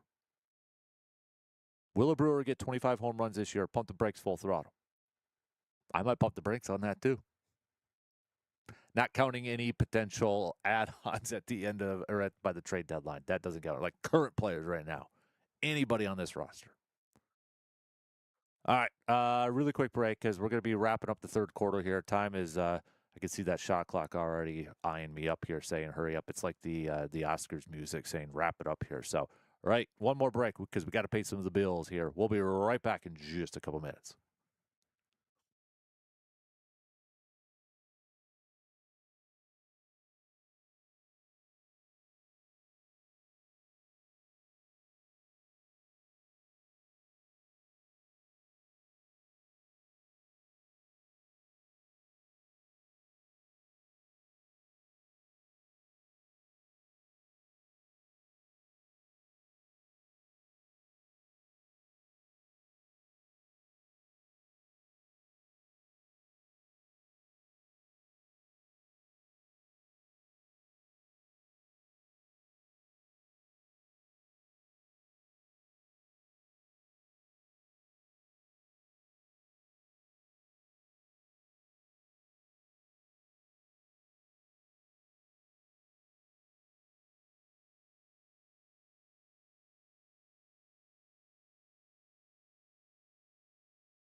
All right, just a few seconds left, and then we've got some news updates here. Well, thanks for the kind words, Zach, on the video stream. Tip of the cap. Look forward to the show every morning. Always so informative, fun, and exciting. Thank you, Barb. All right, maybe we'll do a little show and tell. John, like I said, I'm not doing every team. It's 10. Believe me, Atlanta Braves, they'll make sure you're listening to the rest of them. All right, they'll be there. They'll be there. We're not ranking them. 3 in, one more to go. We'll be back after these few words.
Final hour kicking off on this Friday morning of June 5th. Thanks for hanging out with us and, well, making us part of your start on this Friday morning before you head off for the weekend, whether you are listening or have been listening on the radio dials, 105.1 FM, 790 AM, or maybe streaming it up at our website, sportstalk1051.com, WAYYradio.com. You also have the app. You can download that, take it on the go. The smart devices, smart speakers like your Alexa devices. Also, video stream up and rolling on YouTube, Man Cave TV. Just look it up, click that bell, follow, subscribe. I hate the word subscribe, so just follow it there. So join in on the Section 105 chat with the group over there, or hit us up with a text on that Shoe Doctors bullpen line, 715-830-1912. Nick, with a very random question. Parsons and Garrett, if they were on the Packers, how many games would they lose? I'll go 1 or 2. I'll go 1 or 2 because you know what's going to happen. One team's probably just going to run the ball up the middle the whole time and probably run for like 200-some yards and throw the ball 10 times because that hasn't happened before against Green Bay. So, like 1 or 2. I'll roll with that. Speaking of Green Bay, we had, kind of a big story yesterday, big nugget yesterday, big news yesterday. We talked a little bit about it in the first hour, but to kind of revisit it, and if you haven't had a chance to give us or give me your opinion and thoughts on it, Christian Watson, Packers locking him up for 4 years, little over $110 million, $110.5 million. We knew. Okay, we knew, and I don't know the side that everybody is on that's listening right now. I don't know if you're on the side. Some of you have chimed in. I don't know if you're on the side of you like it or you think it's too much money for a guy who's been hurt. I can tell you my side. I like it, and I do think it is. If we wanted to use the term team friendly, I can buy that. Because when you put it in this perspective, first off, when we go to like Andrew Brandt, who is the expert at this area, used to do these things for Green Bay. As he put it, it looks like a very team-friendly deal compared to Drake London. Tough deal to negotiate, potential to be a special player, yet large periods of unavailability. Sets up for large incentive-based for playtime and performance. If we put it in a little bit more of a comparison, as Tom Silverstein notes, who covers the Packers for the Milwaukee Journal-Sentinel, not a crazy amount of money given the escalation of wide receiver salaries. Puts Watson, if we do average per year, about 15th in the NFL in average receiver salary. If total guarantee is $31 million, then that ranks in the 20s among receivers. And we found it was about 26th. Guys like Romeo Doubs, Travis Hunter have more guaranteed money on their current deals. Romeo obviously signed that new one with the Patriots than what Christian Watson has with that signing bonus. I think it's a good. I think if there was one side, and I don't necessarily want to get into the whole, well, this is, Packers fleeced him or something like that. I think it's good for both sides. Sure, Watson could have said, I'm not negotiating. I want to play this year. I'm going to bet on myself, and I'm going to just, with the idea that I'm going to put up these astronomical numbers. I'm going to go over 1,000 yards. I'm going to go get double-digit touchdowns, and I am going to go and make more money in the market. He very well could have done that. He's got security now, though, too, right? Over $100 million is nothing to scoff at. That's a nice payday. It's a good payday for a guy that has missed quite a bit of time. That's facts, okay? Those are the facts. You can't argue it. But you can't also argue that Watson is a very good player when he is out there. And I know for some people that is going to be, well, you just said it. When he's out there. I get it. I understand that. But I like the fact that if this is, and we'll find out more details in the coming days when we get to the bones of this contract and the structure of this contract. But from all accounts, if it is in fact performance-based, playtime based, all that's a win, I guess, for Green Bay, and that it kind of gives them some protection, right? So I like the fact that they locked him up because, again, from just a playing standpoint, we know anybody who's watched Packer games, and I know I've seen fans from other fan bases, Bears, Vikings, whatever, box score scouting this thing. And throwing out numbers like, oh, wow, well, like Luther Burden had more receiving yards or whatever. And I'm sure a lot of you have too. But anybody who has watched a full season or Packers games with Watson out there and has watched games without him out there knows the difference. Knows how important, how crucial, how critical, how valuable he is to this team. Anybody smart enough knows that. Don't box score scout it. Don't sit there and just bring up box scores and look at this and compare it. That doesn't tell the story. That doesn't say anything. Sure, they're cool and they're easy and it's maybe a part of the toolbox, okay? But anybody in their right mind that has watched these games, has followed these games, knows just how valuable Watson is to this offense. Whether it's his own playmaking or the attention he draws. And I think an underrated aspect of his game that doesn't get enough credit is his blocking in the running game. As Matt LaFleur has famously said a couple years ago, if you want the rock, you got to block. And I think that's an underrated element to his game. I like that they've done this deal. They've done the Jaden Reed deal. On the surface, it just, it's hard not to say with those two deals that, man, they maybe, because I really feel after this year, call me a homer, I don't care. But I really feel after this year, there's a very good possibility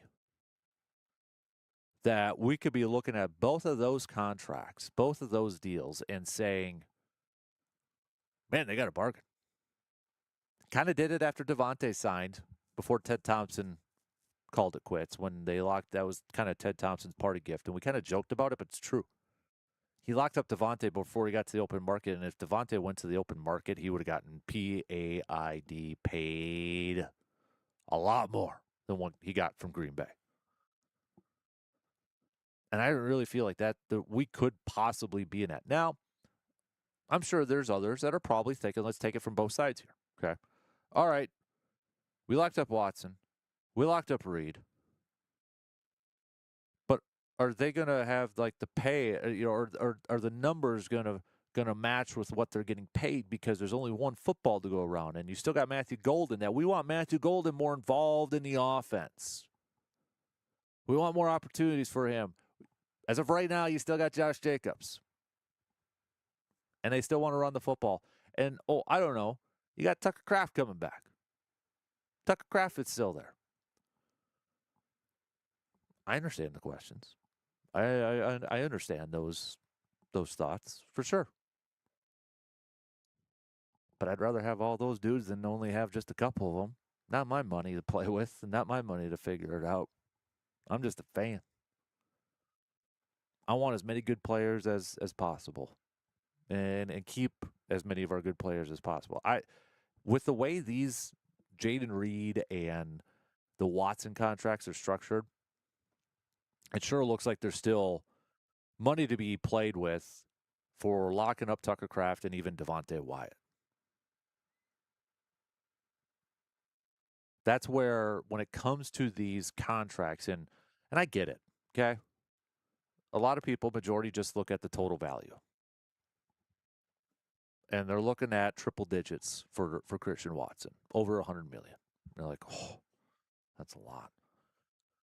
But again, we have to remember it's not necessarily about the total value. Guaranteed. $31 million signing bonus, that's fully guaranteed. And as far as we know, that if that's it for guaranteed, very kind of easy math. It doesn't tell you the whole exact cap number, but here, just again as a reminder for cap, for your for your cap history, or for your figuring out your cap, divide 31 by 4. 4 years, 31. Okay, that's what, a little over 7. That's kind of your cap hit, because he gets 31 right away, but it's not a 31 cap hit. You divide that signing bonus cap hit by the length of the contract. And there's going to be other parts to it too, because you got to hit a certain amount, and it's just, yeah. So for cap hit purposes, it's not 31 right away. You divide it by the length of the deal, which in this case is a little under, just under 8. Not bad. Really isn't.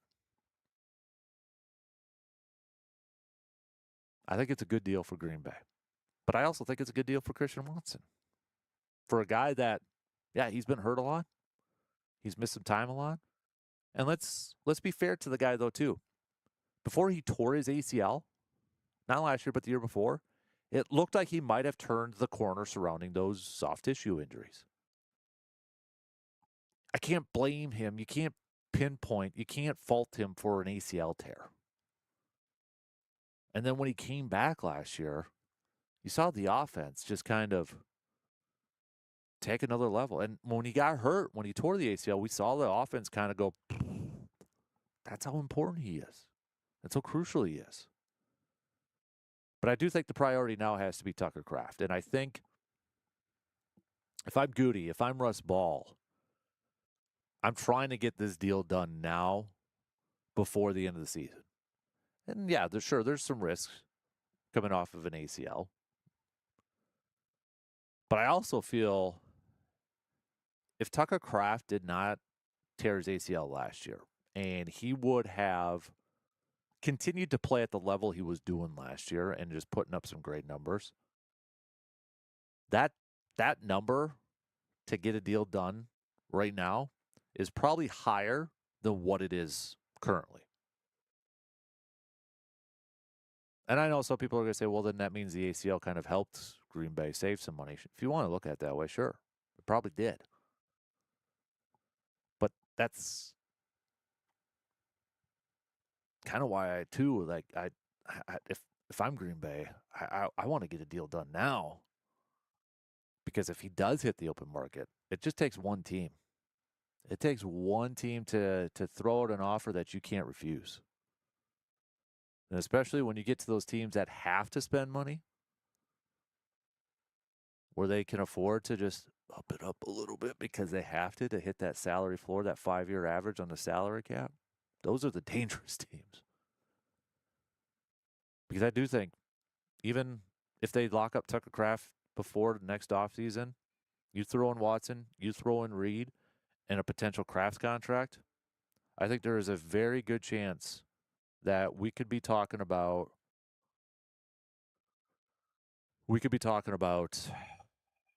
those being very team-friendly deals for Green Bay. That's just my feeling. But I think Tucker is the next priority. Devontae Wyatt, yes, I want both, and I think they could get both. But if we look at it from maybe depth purposes, Lucas Musgrave is not a starter. I think he could be a good receiving tight end, but he is not a starter. And that's your second tight end, at least on the defensive line. If we had to pick between Kraft and Wyatt, you have a couple more options on the defensive line. Are they the greatest options? No. Maybe the rookie will pan out. But from when you look at the depth chart between tight end and defensive tackle, the gap is bigger. And Tucker does everything well. Yak, yards after catch, receiving, blocking. He is the perfect tight end for this team. All right, let's take a quick break. Plenty more to get to. We got Brewers, Rockies, 3-game series this weekend. Jacob Mizorowski, let's have a little fun with this. So Jacob Mizorowski pitching in this altitude. Give me some bold predictions on what you think Jacob Mizorowski is going to throw tomorrow night. What's that line going to look like for him? Have some fun with this. Quick break. We'll be back in just a few minutes.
Next Thursday, it is our first tailgate Thursday at the Eau Claire Express game. So we're going to have the mobile man cave set up over there about 5:30. First pitch is around like 6:30, 6:35. So you can hang out with us for a little bit before the Express game next Thursday. We're partnering up with the Card Collecting Club. So if you bring a kiddo over to our little tailgate setup by the mobile man cave, you get some free cards from Brian and the Card Collecting Club.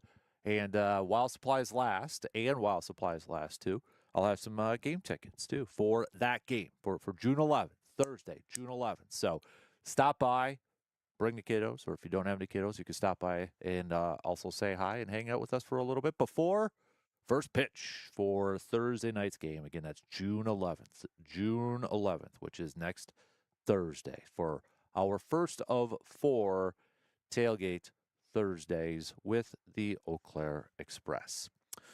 We've got Brewers tonight. I think tonight with Brandon Sproat on the mound, this is a big game for Brandon Sproat.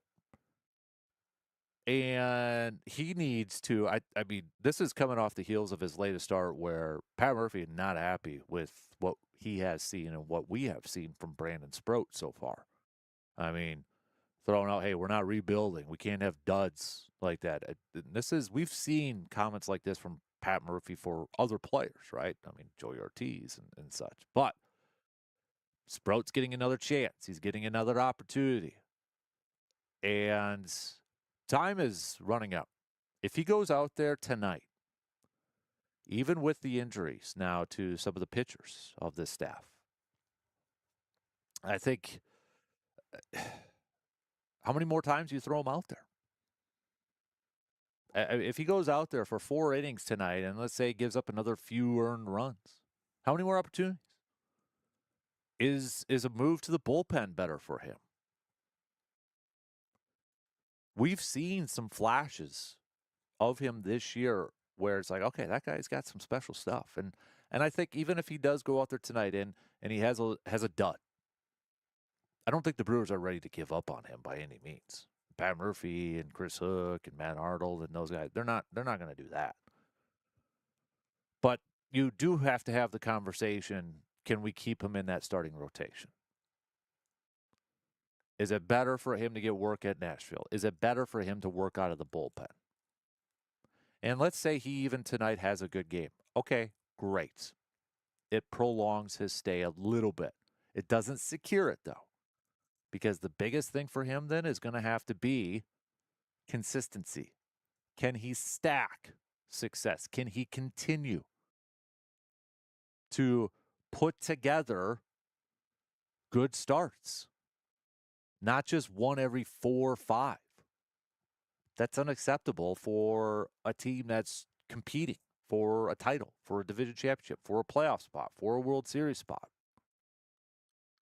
So this is a big moment for Brandon Sproat tonight in Colorado. Jacob Mizorowski tomorrow. There's a lot of talk about with the altitude, him pitching there, what's that line going to look like? And yeah, it's fun to think about and trying to, kind of imagine it and such. You look at the 3 starters for this weekend. It's Sproat, it's Mizorowski, and then on Sunday it's Shane Drone. And I think you look at those 3, and it's like, oh, yeah, Mizorowski, you feel probably the most confident in and comfortable in. And why wouldn't you? But I'm also curious to see Shane Drone start on Sunday, because what if Sproat still struggles, but then Shane goes out there and has a solid outing? I mean, he had a start against Boston in April, and it didn't go the greatest, but he's been really effective coming out of the pen. And he just had a start again in his previous game.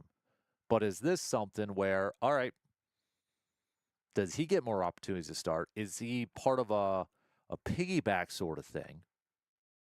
You throw in a little Chad Patrick into this conversation too, but while tonight is a big game for Brandon Sproat, I think it's also a big opportunity for Shane Drone to go out there and kind of maybe establish himself.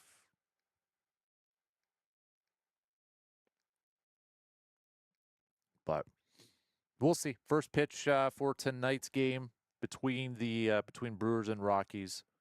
Going to be a little bit later, a little bit, not totally West Coast, but if you're going to be tuning into the radio dials, 105.1 FM, 790 AM. It's going to be first pitch 7:40 tonight. Coverage will begin 35 minutes prior on your radio dials, 105.1 FM, 790 AM. And then for Saturday's game, just to kind of give you the heads up here for the rest of the schedule here, it's going to be even a little bit later on. Where did it go here? Let me Hold up here. My computer just froze up here. All right. Brewers, Rockies, 8:10 tomorrow. So 8:10 tomorrow, 7:40 tonight, 8:10 tomorrow, 2:10 on Sunday. Then they go all the way west to take on the Athletics, and those are going to be some late games. Then they return home. A week from today, we get that Phillies series.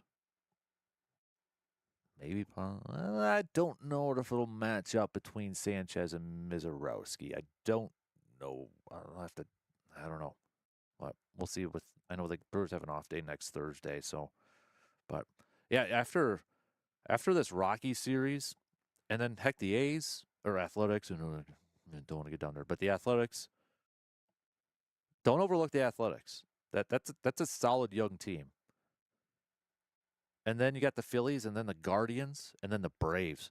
That's a really good stretch here, a really tough stretch for the Brewers. Then you throw in the Reds and the Cubs, and then the Reds again to finish off the month of June. All right, hey, we had something similar. Brewers had something similar in the month of May, right? Yankees sweep them, sweep the Cubbies, take 2 out of 3 against the Padres, inches away from nearly sweeping the Padres. If that one ball would have just been a little bit lower for Bryce Terang, Miz would have had the win for that game too. So another good test here for the Crew coming up. All right. We got some more text to get to here on that Shoe Doctors bullpen line. Final call for those because we're only got 30 minutes left. Hit me up 715-830-1912, or you can hit up the Section 105 chat room. Texter at or somebody in the chat room at JH48. The Miz is going to hit 127 miles an hour up in Colorado.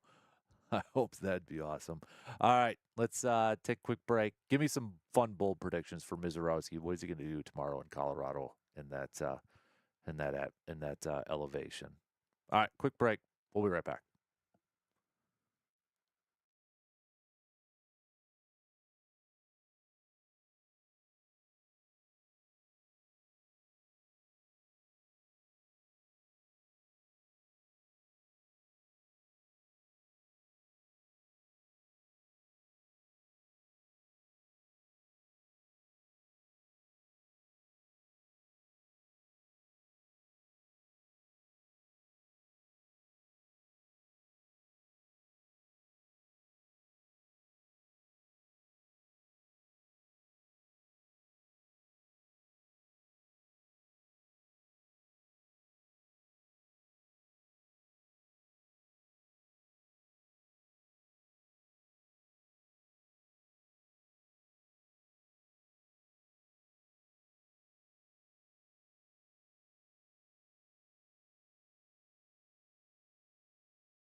Don't forget to get your two-person team signed up right now for the 6th Annual Casper Classic happening Friday, August 7th. Friday, August 7th at Lake Hallie Golf Course. I know you're probably thinking, dude, I got a couple months left to sign up for that thing. I got plenty of time. Well, 10 a.m. is sold out. Our tee time for 10 a.m. is sold out. So we still have some openings for 1 p.m. and the Surveyor flight at 7:30 a.m. So just get to our website, sportstalk1051.com, WYYradio.com. Get your two-person team signed up for $90. You get 9 holes, your cart, your meal, some beverage tickets, all the good stuff. Proceeds go to help fund Backyard Dreams. If you are interested in maybe becoming a hole sponsor or donating a raffle prize, because, again, all proceeds go to Backyard Dreams, reach out. We would love the help, and we would definitely appreciate it too. So, but that is going to be 2 months from not tomorrow, 2 months from Sunday. Yeah, Sunday, August 7th. More details, again, at our website, sportstalk1051.com, or you could go to 715store.com as well. Our good friend Ty from Slab Factory saying, worth noting that drone start was so cold out against Boston. I'd like him to replace Sproat, though, if he struggles badly today. But yeah, the injury, the pec injury. I don't with DL Hall coming out of the pen. It sounds like Garrett Anderson. The X-ray was negative. He got hit by a line drive yesterday, so he said he's going to try to throw in Colorado. The DL Hall one, though, something to monitor, because, again, that's a guy that's can come in out of the pen, give you some relief, eat up some innings.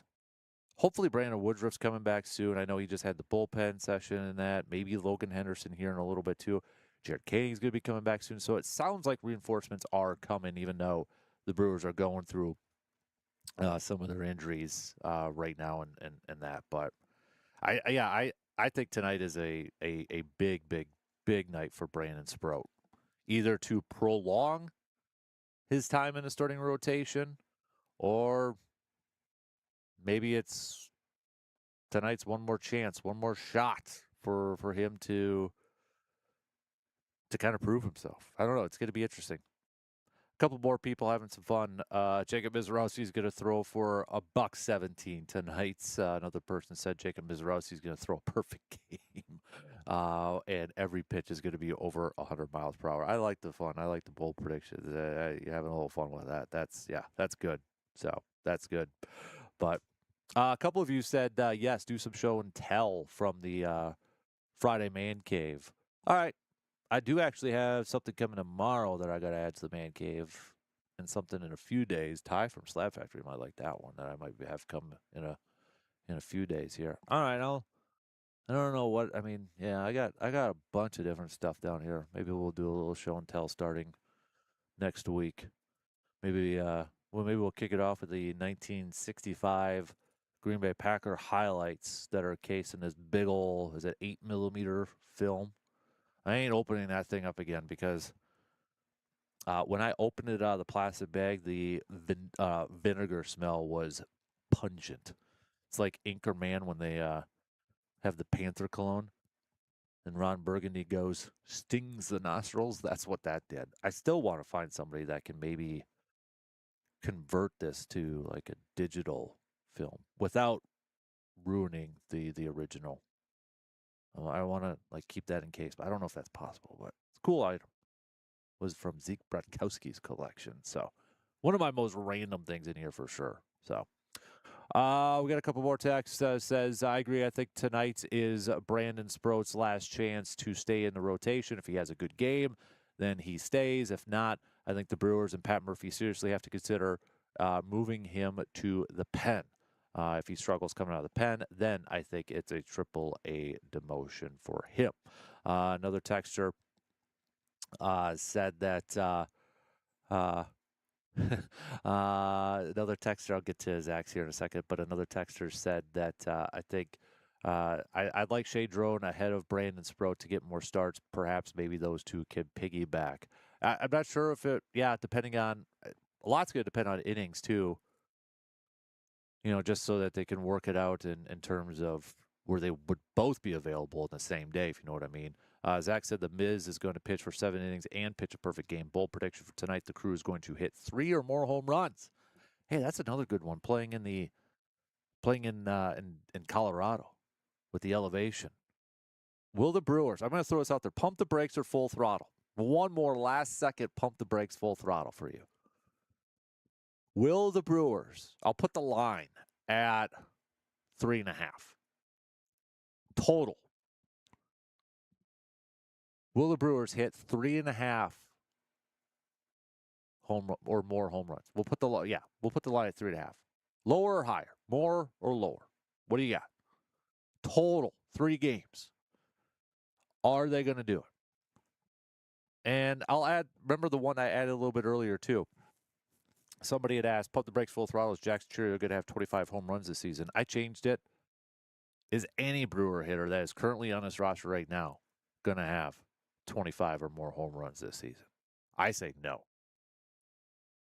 I hope I'm wrong, but I say no. Line's at 3.5.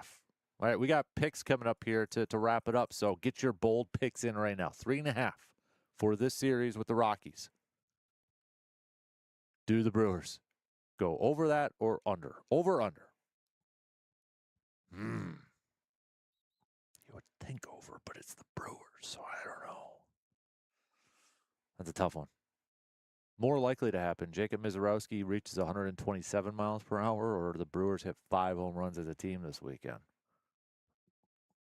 Kind of in jest, but still not maybe that far off, too. So yeah, we got picks coming up here as we start to wrap up things. So final call for any last minute comments, whether it's the Brewers, whether it's Christian Watson's deal.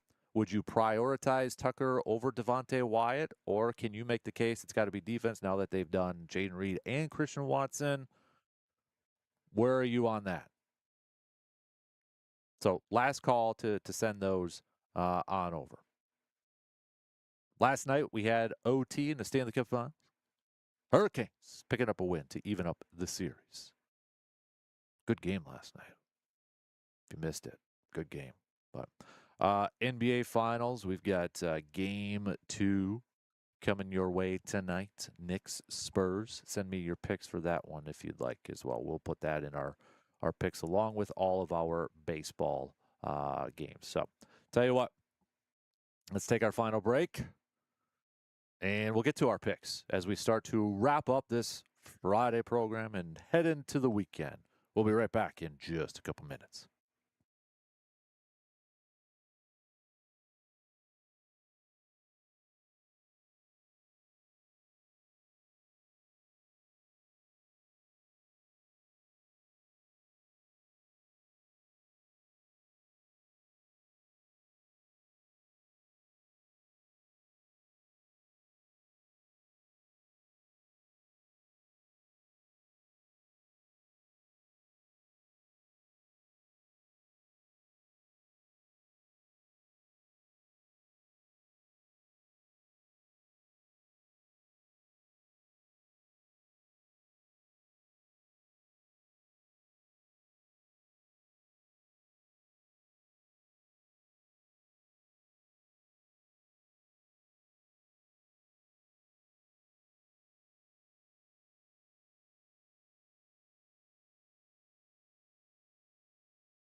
All right, it is time to wrap up things on this Friday morning.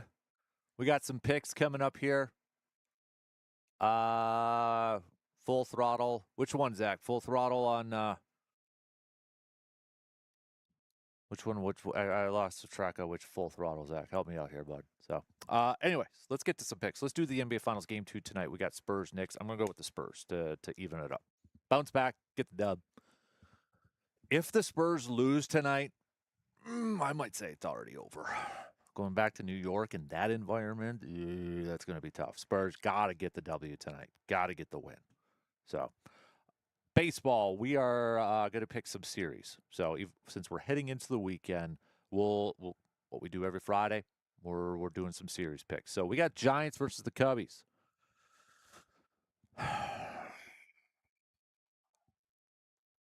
I'll go Cubs. White Sox, Phillies. Who would have thought before the season began that maybe this could be actually kind of a fun series? A little bit, kind of, sort of, but I'm still going Philly. Seattle, Detroit, give me the Mariners. Boston, the Yankees. Yankees. I miss the times, and I think it's probably more so regional now, but early 2000s, like when I was in college, that era, if it was Yankees Red Sox games, even if you weren't a fan of either of those teams, you were just pumped up because, like, okay, somebody's going to get thrown at. There's going to be tempers rising. Everybody's going to, that's lost a little bit. Yankees. Baltimore, Toronto. Let's go with the Blue Jays. Tampa Bay versus Miami. I'm going to go with the Rays. Pirates, Braves. Braves. Athletics, Astros. Give me the Athletics. Reds, Cardinals. Big NL Central. Big NL Central matchup. I'm going to go with the Cardinals. Cleveland, Rangers. Give me the Guardians. Royals versus the Twinnies. So last night the Royals picked up a win. You know what? I'll go Royals. I'm sorry, Twins fans. Mets, Padres. Give me the Padres. Washington versus Arizona. Pesky Nationals team, too. I'm still going to go Diamondbacks. Angels versus the Dodgers. Dodgers. And then Brewers versus the Cardinals. Give me the Brew Crew. I'm going to go 2 out of 3 for the Brewers. I'd like a sweep. I'd like to get some brooms out. I think it's either going to be today or Sunday where the L comes. So Zach says on the Brewers having over 3.5 homers in this series. I'm going to go with the over 2. Maybe a little confident. But I'm going to go with the over. I'm going to say Cheerio hits 1, Yelich hits 1, Bowers hits 1, Contreras hits 1. I'll even go Andrew Vaughn. I was thinking about Bryce Terang, but I'm going to go 5. How about that? 5 home runs. I'll put a number on it. I'll go 5.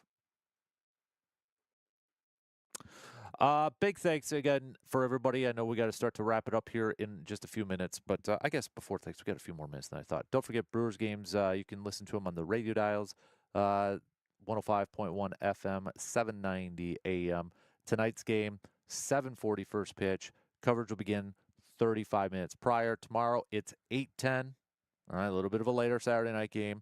And then the getaway day, 2:10 on Sunday. So, and then we're going to begin the work week with some late Brewers games as they take on the Athletics. So, just already putting that in the back of your mind. All right, 3 games against the Athletics, going to be the late ones. Going to be really late. So, congrats again to our, or I shouldn't say our, but congrats again to the high school softball teams that have clinched spots at state. I know Chi High did fall yesterday to Marshfield. So, but Ball and Woodville fell to my Medford. Gonna give him Medford shout out, tip of the cap. Spooner moves on too. So we got state softball. Best of luck to all the track athletes that are competing at state. That's where Brandon, our good buddy, Mr. Brandon Berg's at. So best of luck to all the teams and athletes that are competing at state track and field this weekend. Best of luck to all the prep baseball teams that are still in action in the postseason too. The Express, they're going to be back at tonight in Duluth, taking on the Huskies.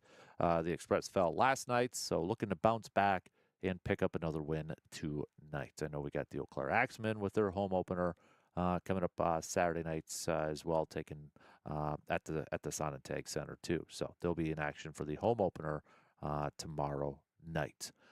Thanks again for everybody tuning in with our Fridays from the Casper Cave, brought to you by our good friends from Tanglewood Greens. And I mentioned it at the beginning. If you have not checked out Tanglewood Greens in Menominee, just outside of Menominee, that is a really cool course.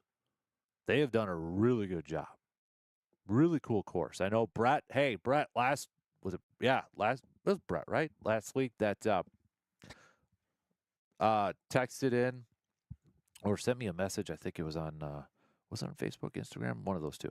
But anyways, talking about losing some balls. Some. Oh yeah, we definitely lost them. No question about it. No question about. But I had fun. That was a really fun course. It was a really fun course. Definitely want to hit it up again, and definitely will be hitting up again too. Just a really, really fun layout. It reminded me.